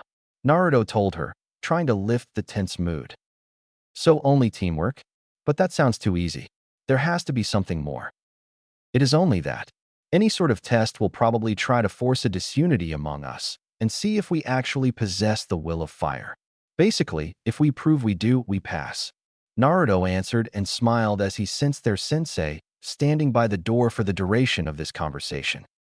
Soon after, Kakashi entered through the door and presented himself with one of his usual goofy eye smiles. Sorry I'm late. Got lost on the road of life. Naruto smirked. Sasuke glared and Sakura was ready to explode. Meet me at the roof in 5 minutes. Don't be late. And now it begins. Chapter 4, A Deserter. Konohagakure no Sato, the Hokage's Tower, Jonin Meeting Hall, 1st April, 8 a.m. The Sandaime Hokage, Sarutobi Hiruzen, just finished announcing the placements for the new Genin teams. Sitting on his throne-like chair with the symbol of the will of fire standing tall behind him, he looked towards the 36 Jonins that would take over the same number of teams this year. 108 academy students had passed their exams with only 12 failing this time around. They might quit or just take another year in the academy for the additional training. And from these 36 teams, some, once again, might return to the academy for another year. There are always such cases. In any case, he needed to make sure his Jonins knew of their duties regarding the new generation. Some would take a team for the first time, while others would just have to be reminded of certain things. As you now know of your potential teams, I must also brief you with your main duties regarding their training. You can implement your own style into it if you want, but what you're going to read in those envelopes in front of you is a must-do, regardless of your own ways on the matter. His Jonins, sitting on the floor in front of him, nodded in understanding, taking the envelopes in front of them and proceeding to read the contents. As some of them continued reading it, Sarutobi decided to give another one of his advice. As you all know, after the Uchiha clan's massacre, I, alongside with both the higher-ranked shinobi and the clan council, have decided to implement some changes to the academy's curriculum and the standard training of the shinobi forces that every active ninja of Konoha must abide by. He continued retelling them the story, not for the first time. And they had listened just as they had obeyed his orders. Both his Chunins and Jonins. Jonin senseis for the past 3 years, since this rule was passed, have upped the training of their students, which resulted in better performance of the new Genins. While the title of Chunin actually meant more than a simple promotion from being a simple non-Genin ninja wearing a fancy uniform. Now, the academy students had to know more advanced chakra control exercises of tree and water walking, at the very least.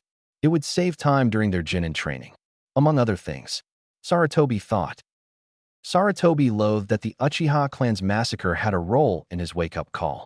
But as they had lost a significant portion of their forces there, and given the reports from Jiraiya that Orochimaru was presumably building his own village, it was a necessity. Konohagakure had always prided itself in being in favor of quality over quantity, in contrast to the Iwagakure's quantity and Kyumo to an extent who favored the mix of both, resulting in the hybrid composition of the armed forces, depending on the time and the Raikage himself. They had faced some defection from a small number of ninjas, who abandoned the village in pursuit of their own selfish ambitions for many years. And Hiruzen was adamant to lower that number as much as he could before his successor one day could take the mantle of the 5th Hokage. He had someone in mind, but for the sake of both his heir presumptive and the village, Hiruzen would warm this seat for a few more years if the heavens were kind on him. Ignoring Orochimaru, cases like Mizuki or Rokusho Aoi were threatening to the development of the future generations. He used the veteran shinobis and those who had decided to retire previously to form a special unit of the ANBUs for cracking down the potential spies and traitors. It was a risky move, for one could never be sure where a traitor would make his nest, and he was getting paranoid as the time went on. But he needed to. Too many incidents happened for the past 13 years for him to simply be laid back.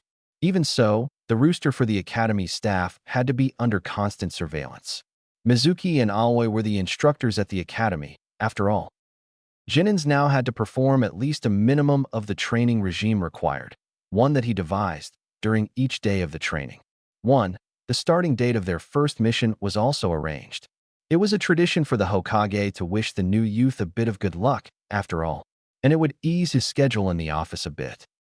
Jinins, for the higher-ranked missions, had to perform various types of lower-ranked missions first, before they could be even signed in for the Chunin selection exams by their respective senseis or be promoted on the field if they were ready for it. In any case, they had to have the experience of understanding how border patrolling works, something he had to arrange with the Kunoichi village of Nadeshiko from the land of tea. It wouldn't do well for Konoha to get another one of their traditional international incidents or disputes on the table. Wars have been started for less. So the Kunoichis from Nadeshiko would know that Konoha means to have no military drills on their borders. And in turn, they would not try to snatch some of their young virgin Jinins or their senseis for their seed. He couldn't forbid them to interact during those encounters on the other hand. As Sarutobi mused about it in his mind, a longing wish to be young again filled his body for a brief moment. He mentally shook his head to forget about it. Jinins would also need to know how escort missions are performed, delivery, interrogation, tracking, and so on. All those things they would have to learn. The experience on the field would help them advance further and help them stay alive. Quality over quantity. Turning his attention back to his jonins, he addressed them once more. Bear in mind that I will have someone report to me the progress of your students, so it would be in your best interest that you do not slack with their training and further education, or even your own, for that matter. He warned them. We have been dealt with many heavy blows for the past decade and more. I don't want the village and its future to suffer because of it, or because of slothfulness of our own. It is up to us to leave a better world for the younger generations, and it is up to them to look at us as their role models. When you take them under your wings, you are not only making sure that the name of our village rises further, but also of your own families and yourself. His jonins nodded, with one of them raising their hands, wanting to ask the Hokage something. Iroha-kun, Sarutobi said, granting the jonin opportunity to speak. Hokage-sama. The Hyuga jonin in question bowed slightly, proceeding to ask his question. Is there any particular reason why there was a so imbalanced team placement this year? I'm referring to the Team 7, under Jonin Sensei, Hataki Kakashi. Kakashi, for his part, turned his attention from his orange book and looked towards his Hokage, while the other jonins in-room started whispering among each other, all of them wondering the same. That is classified information, though I have no doubt that many of you understand the reasons for such action, Hiruzen replied. However, you should know that I was the one who arranged the Team 7's membership for this year, and that it will not be changed, the Hokage answered. Shuni Gunma raised his hand this time, exclaiming his own curiosity after getting permission from the Hokage to speak. Considering the new arrangements for the Jinin training, Hokage-sama, are the teamwork tests to remain the same, or are we supposed to upgrade the difficulty? The Sandaime shook his head in negative. The tests, as you see them fit, are better if they remain the same. We have probably lost some good potential in the past because we sought to focus on the teamwork from our Jinins to be, without introducing them to the importance of the concept itself while they were in the academy. For that, we have placed a bigger focus on that subject before their graduation. In the past, they wanted selectively to pass their students. Only those who figured out the meaning of their tests would pass. Now, on the other hand, by imparting into the young minds both the necessity and the positive sides of teamwork, they would pass with a better performance than they would have some 3 years ago or before. Previously, those who passed their Jonin Sensei's tests on the second time were the prime material for becoming the missing means. Bitterness, anger, and shame all played their parts in corrupting their psyche. By ensuring they were familiar with the concept of teamwork early on, new shinobis would figure out the meaning of the test right away. For the most part, working together, they would pass. And when they pass, they would always remember that it was the teamwork who got where they were. There was a low-key chance for them to turn rogue. With this new module, they got better shinobis in training and more shinobis in numbers, in turn. If that is all, I believe you have your future students to meet soon. I wish you all the best of luck. May the will of fire brighten your way and your future. The Sandaime finished with a smile, getting the chorus of, "Yes, Hokage-sama," as he did. With Kakashi. Hatake Kakashi walked towards his destination, the Konoha's Shinobi Academy. After Sandaime's briefing and spending 2 hours at the memorial stone in memory of his deceased teammates, he decided that it was a time to go. As he walked at a slow pace, he didn't even pick up his book to read. Contemplating on how he would train his team, he had no doubts they would pass. With Naruto on the team, it was expected. But his team also consisted of a self-centered Avenger and an Avengers fangirl. The orders from the Hokage were clear though. He was to be Sasuke's watcher and in turn, he had to make sure that the last loyal Uchiha stayed loyal to the village. The Sandaime told him that Naruto also knew of his missions, so he would get some help there. If he was honest with himself, Kakashi didn't know what to do with Sasuke. With Naruto, all he had to prepare his mental state for the more advanced missions once he was promoted. It'll be fast. Minato-sensei's son was a prodigy, in a similar fashion to him and Itachi. Kakashi didn't know why he compared the sensei's son to one of Konoha's most infamous traitors. He knew Naruto for some time, and despite what he went through, he would remain loyal to the village. It was the only home he had, and the only home he knew. In addition to that, he had few bonds within the village. The chance of him fleeing was slim, if non-existent. But he had to be on alarm for his mental state now. Kosuke did a good job in any case. And with the inclusion of Jiraiya, all the initial suspicions flew away like wind. It was the total opposite to his other teammate. Sasuke. Sasuke is the problem. It was no secret to the shinobi population that the Uchiha clan as a whole liked keeping it to themselves regarding anything. Few exceptions existed, of course, but even they were in a minority in the entire clan. A curse of hatred, Minato-sensei once mentioned, regarding his teammate Obito as an exception to such a curse and a complete opposite to the general conduct of the said clan. Obito was a towering example of the will of fire in Kakashi's opinion. His unfortunate death established his esteem within Hatake's mind. Kakashi sighed as he stood in front of the door to the classroom his future team was currently in. Hearing Sakura questioning her teammates about the Genin test, he didn't fight back the smile that was prowling onto his face. "I'll do this the right way. Obito, Rin, Minato-sensei." He decided that they waited enough. Opening the door, he walked inside, presenting himself with his usual goofy eye smile and lame excuse he always had. "Sorry I'm late. Got lost on the road of life." He could see Sasuke glaring in such a prickly way. Well, at least he can control himself. Kakashi thought. He could see Sakura being ready to explode. She'll be handy. And Naruto simply smirked. He knew about his coping mechanism at least. He would need to find another. Perhaps it was even the time to let go of the past and resentment of it. He needed to live by Obito's legacy, not drown in its memory. "Meet me at the roof in 5 minutes. Don't be late," he told them as he disappeared in a swirl of leaves. "I'll do this the right way from now on." 3 of them are the future. In the capital city of the Land of Iron, with Jiraiya. Damn, I always forget how cold this land really is. The Toad Sage, Jiraiya of the Sannin thought as he walked over the snowy streets of the samurai homeland's capital city. His footprints were getting covered by the falling snow as he walked further and further through the town. Being deep in the mountains of the Land of Iron, it was expected. Still, it didn't mean that Jiraiya had to like it. But Naruto was rather adamant about getting a new armor for the Chunin exams. For all his talk about setting his emotions aside, Naruto has asked him to commission an armor set for his match and future missions. And from the Land of Iron of all places. Maybe it was a mistake to tell him about the quality of metal from this country. Jiraiya thought. Bah, even if I didn't, the kid would figure it out somehow. Name of the country aside. But the fire wasn't very common in the Land of Fire, affinity of their ninjas aside. Only when some sort of catastrophe happens.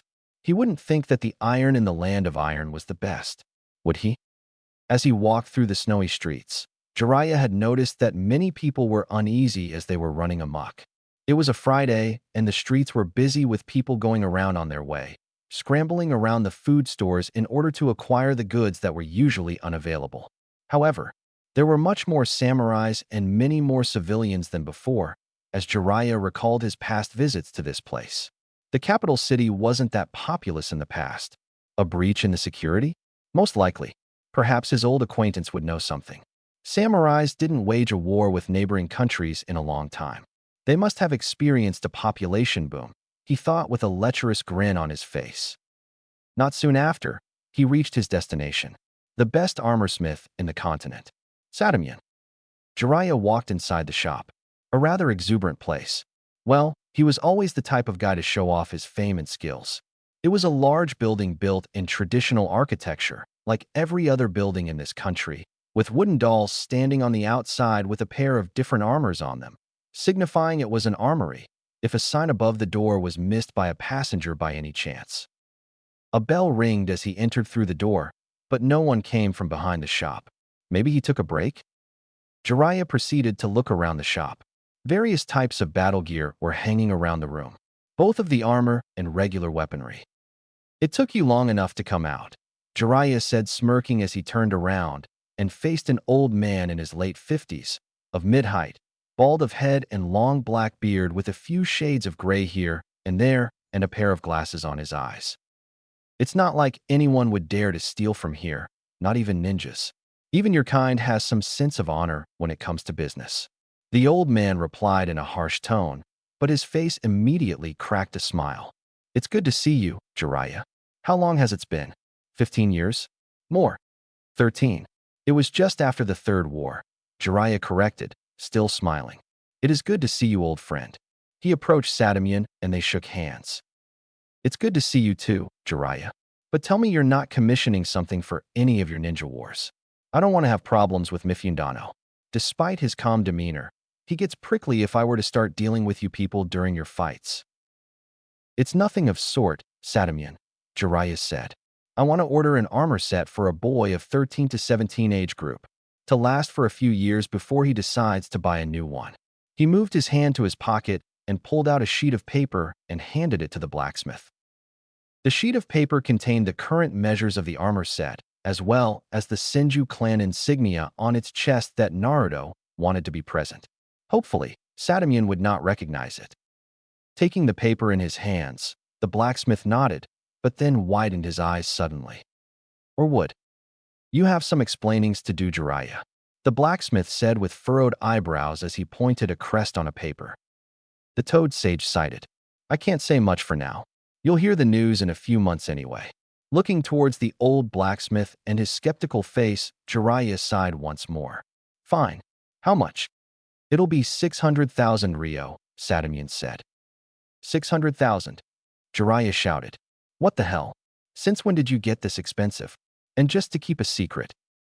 Ever since I'm dealing with shinobis. Don't worry, I won't say a word about your Senju boy to anyone. But, do you know about the bureaucracy I'll have to deal with in order to get you this set? All the material I need to buy first. Satamian retorted. I assume your Senju boy wants it to be chakra enduring, right? It would be nice if you could arrange it, Jiraiya said with an automatic smile, but then turned serious. It won't cost more, right? No worries, Jiraiya. It won't. The price is just for the armor and the materials I need to buy first. The blacksmith said, but it'll take much longer for me to have it ready than usual, with this crisis we have at the moment. He grumbled at the end. So there was something suspicious happening. I was about to ask you regarding that. What's the deal? I don't remember samurais being this uneasy, like ever. Jiraiya pointed out, crossing his arms. You guys don't go around waging wars on the neighboring countries. Is someone attacking you? There were more people than usual. So it wasn't a population boom. Maybe refugees from the battle-affected regions? Hardly, Satamian muttered as he moved behind his counter. From what I have heard, there's a number of young children missing from the villages at the border with the land of rice paddies. 2. Mifundano has sent a missive to the rice daimyo, but all he has got is a denial of such accusations. It gets worse as the rice country now has the hidden village, Otoge no Sato. He sneered at the mention of that name. So those were the refugees. A new war. The land can never get rest, it seems. Jiraiya knew that while Satamian respected him and supplied him with the intelligence, During the Third Shinobi World War, he disliked the shinobis and what they stood for. While not a samurai himself, he had their sense of honor. And the two professions were so different from each other that it was a miracle how the blacksmith was friendly with him. Jiraiya guessed that saving another man from a group of rogue ninjas has never given a better result in the new friendship. A number of young children missing.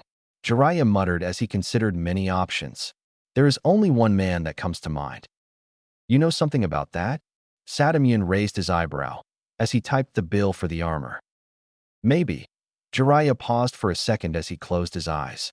Before he fled Konoha, my old teammate, Orochimaru, was discovered experimenting on the young children, being responsible for their kidnapping, doing all sorts of experiments on them. If there is someone to be the prime suspect, it's him. I should have known it was one of your own doing that. Sadamian snorted bitterly. Anyway, here's your bill. Give it to the kid that wants the armor. A 600,000 ryos. Naruto will have to take something from his inheritance for this. Not that it would harm his income in any case. I can have your word you won't mention anything about this armor to anyone. He needed to be sure.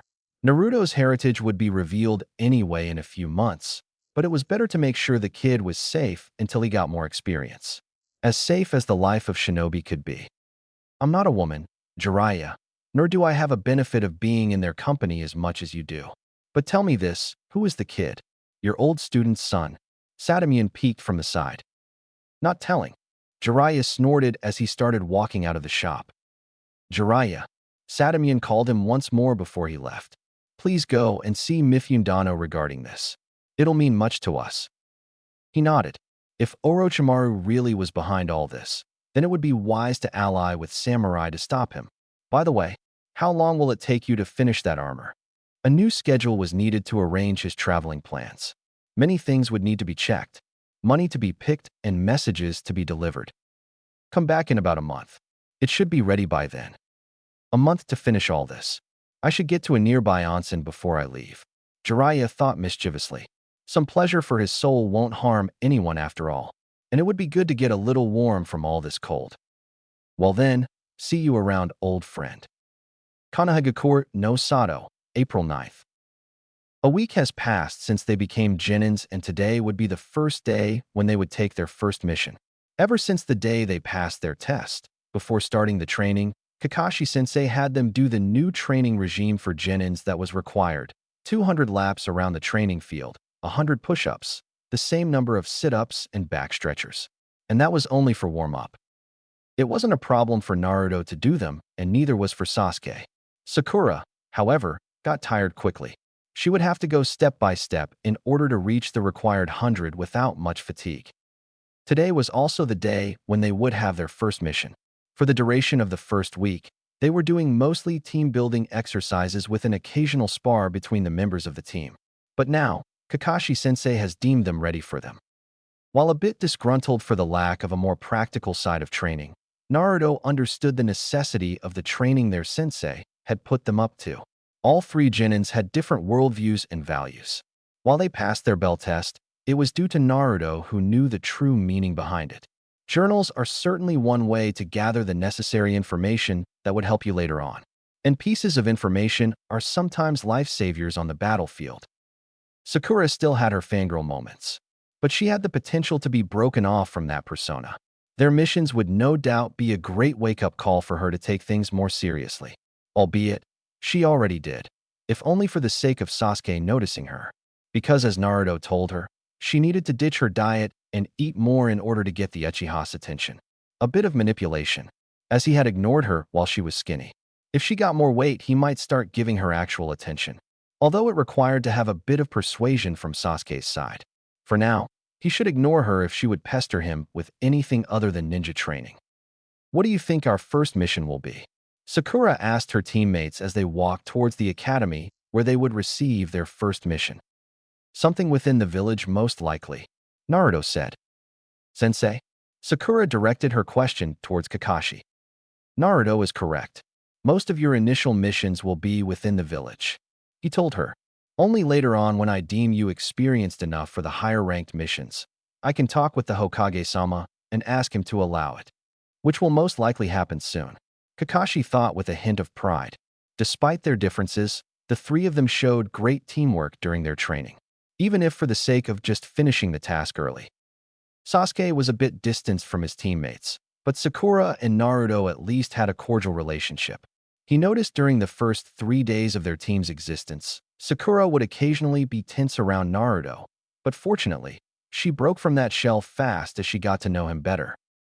Team 7 reporting for our first mission, Hokage-sama, Kakashi said as he and his team entered the mission assignment room, bowing slightly to the Sandaime Hokage, who sat behind the desk with various papers on it. Mission requests most likely. Ah, it's good that you came. We have many D-rank missions for today. Some teams already came and picked them up already. Sarutobi said as he skimmed throughout the paper with the list of missions for rookies. Here we are. We have 1. Finding a missing cat. 2. Cleaning the garden. 3. Babysitting 3 children of the merchant from the capital that is visiting the village. We'll take the finding a missing cat mission, Hokage-sama. Kakashi interrupted, seeing his genins getting a little impatient. Sasuke and Naruto at least did. Sakura had a confused expression on her face. Very well. Here is the picture of a cat. Sarutobi handed the photo to the Kakashi. And here is the list of locations where he could be at the moment. Thank you, Hokage-sama. Team 7, let's go. Finding a missing cat. Sasuke sneered once they exited the building. Exactly, Sasuke, Kakashi said flatly. Consider this as a training for tracking mission that you might encounter in your career. HN. He turned his head to the other side as he gave his unhappy grunt. Shouldn't a Team 8 be better suited for this type of mission? Naruto asked with a raised eyebrow. They are a tracking team officially, after all. Maybe, but I want you to get experience in different fields before we embark on higher-ranked missions, Kakashi said nonchalantly. At Naruto's continued skepticism, he simply shrugged his shoulders and picked up his orange book from his hostler and began reading it. Here's the picture of a cat you're supposed to find, and here are the parameters on where he could be. He handed them the photo and map as he continued reading. Good luck. What are you going to do while we search? Sakura asked. I'll oversee you and the result of your team-building exercises, Kakashi said as he flipped another page of his book, not even lifting his head as he answered. We should check the closest location first, Sakura said, shooting her sensei a disgruntled look. Right. It's the old Senju compound, Sasuke said, accepting the current situation as it was. Fuck, how could I forget that?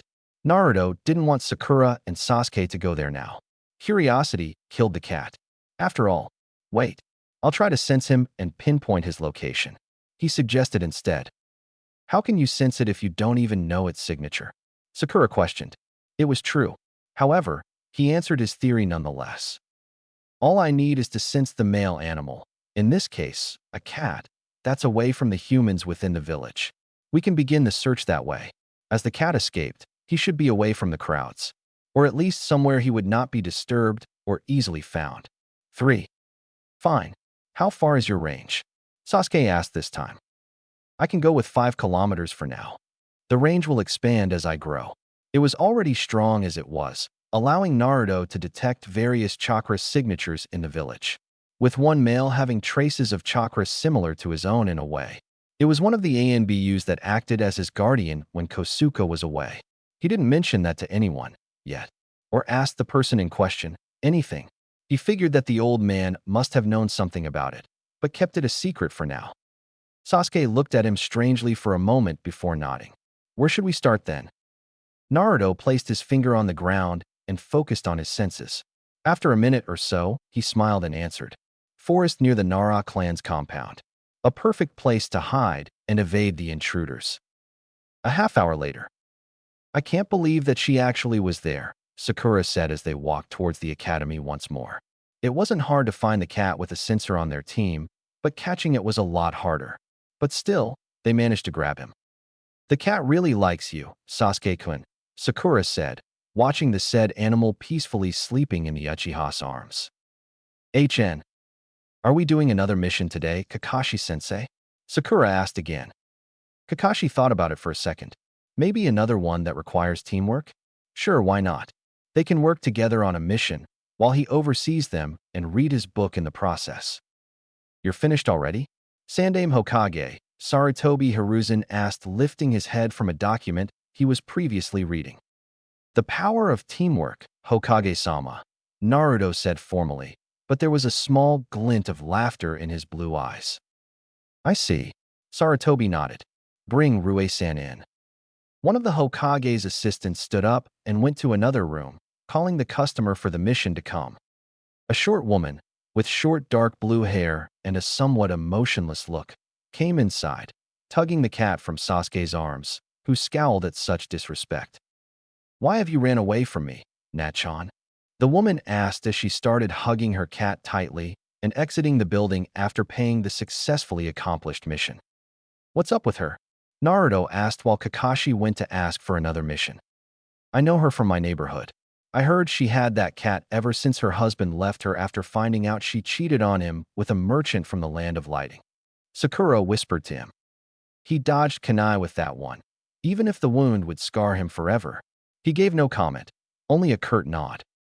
You want another mission for your team, Kakashi? They heard the Hokage ask their sensei. Yes, Hokage-sama. Let's see.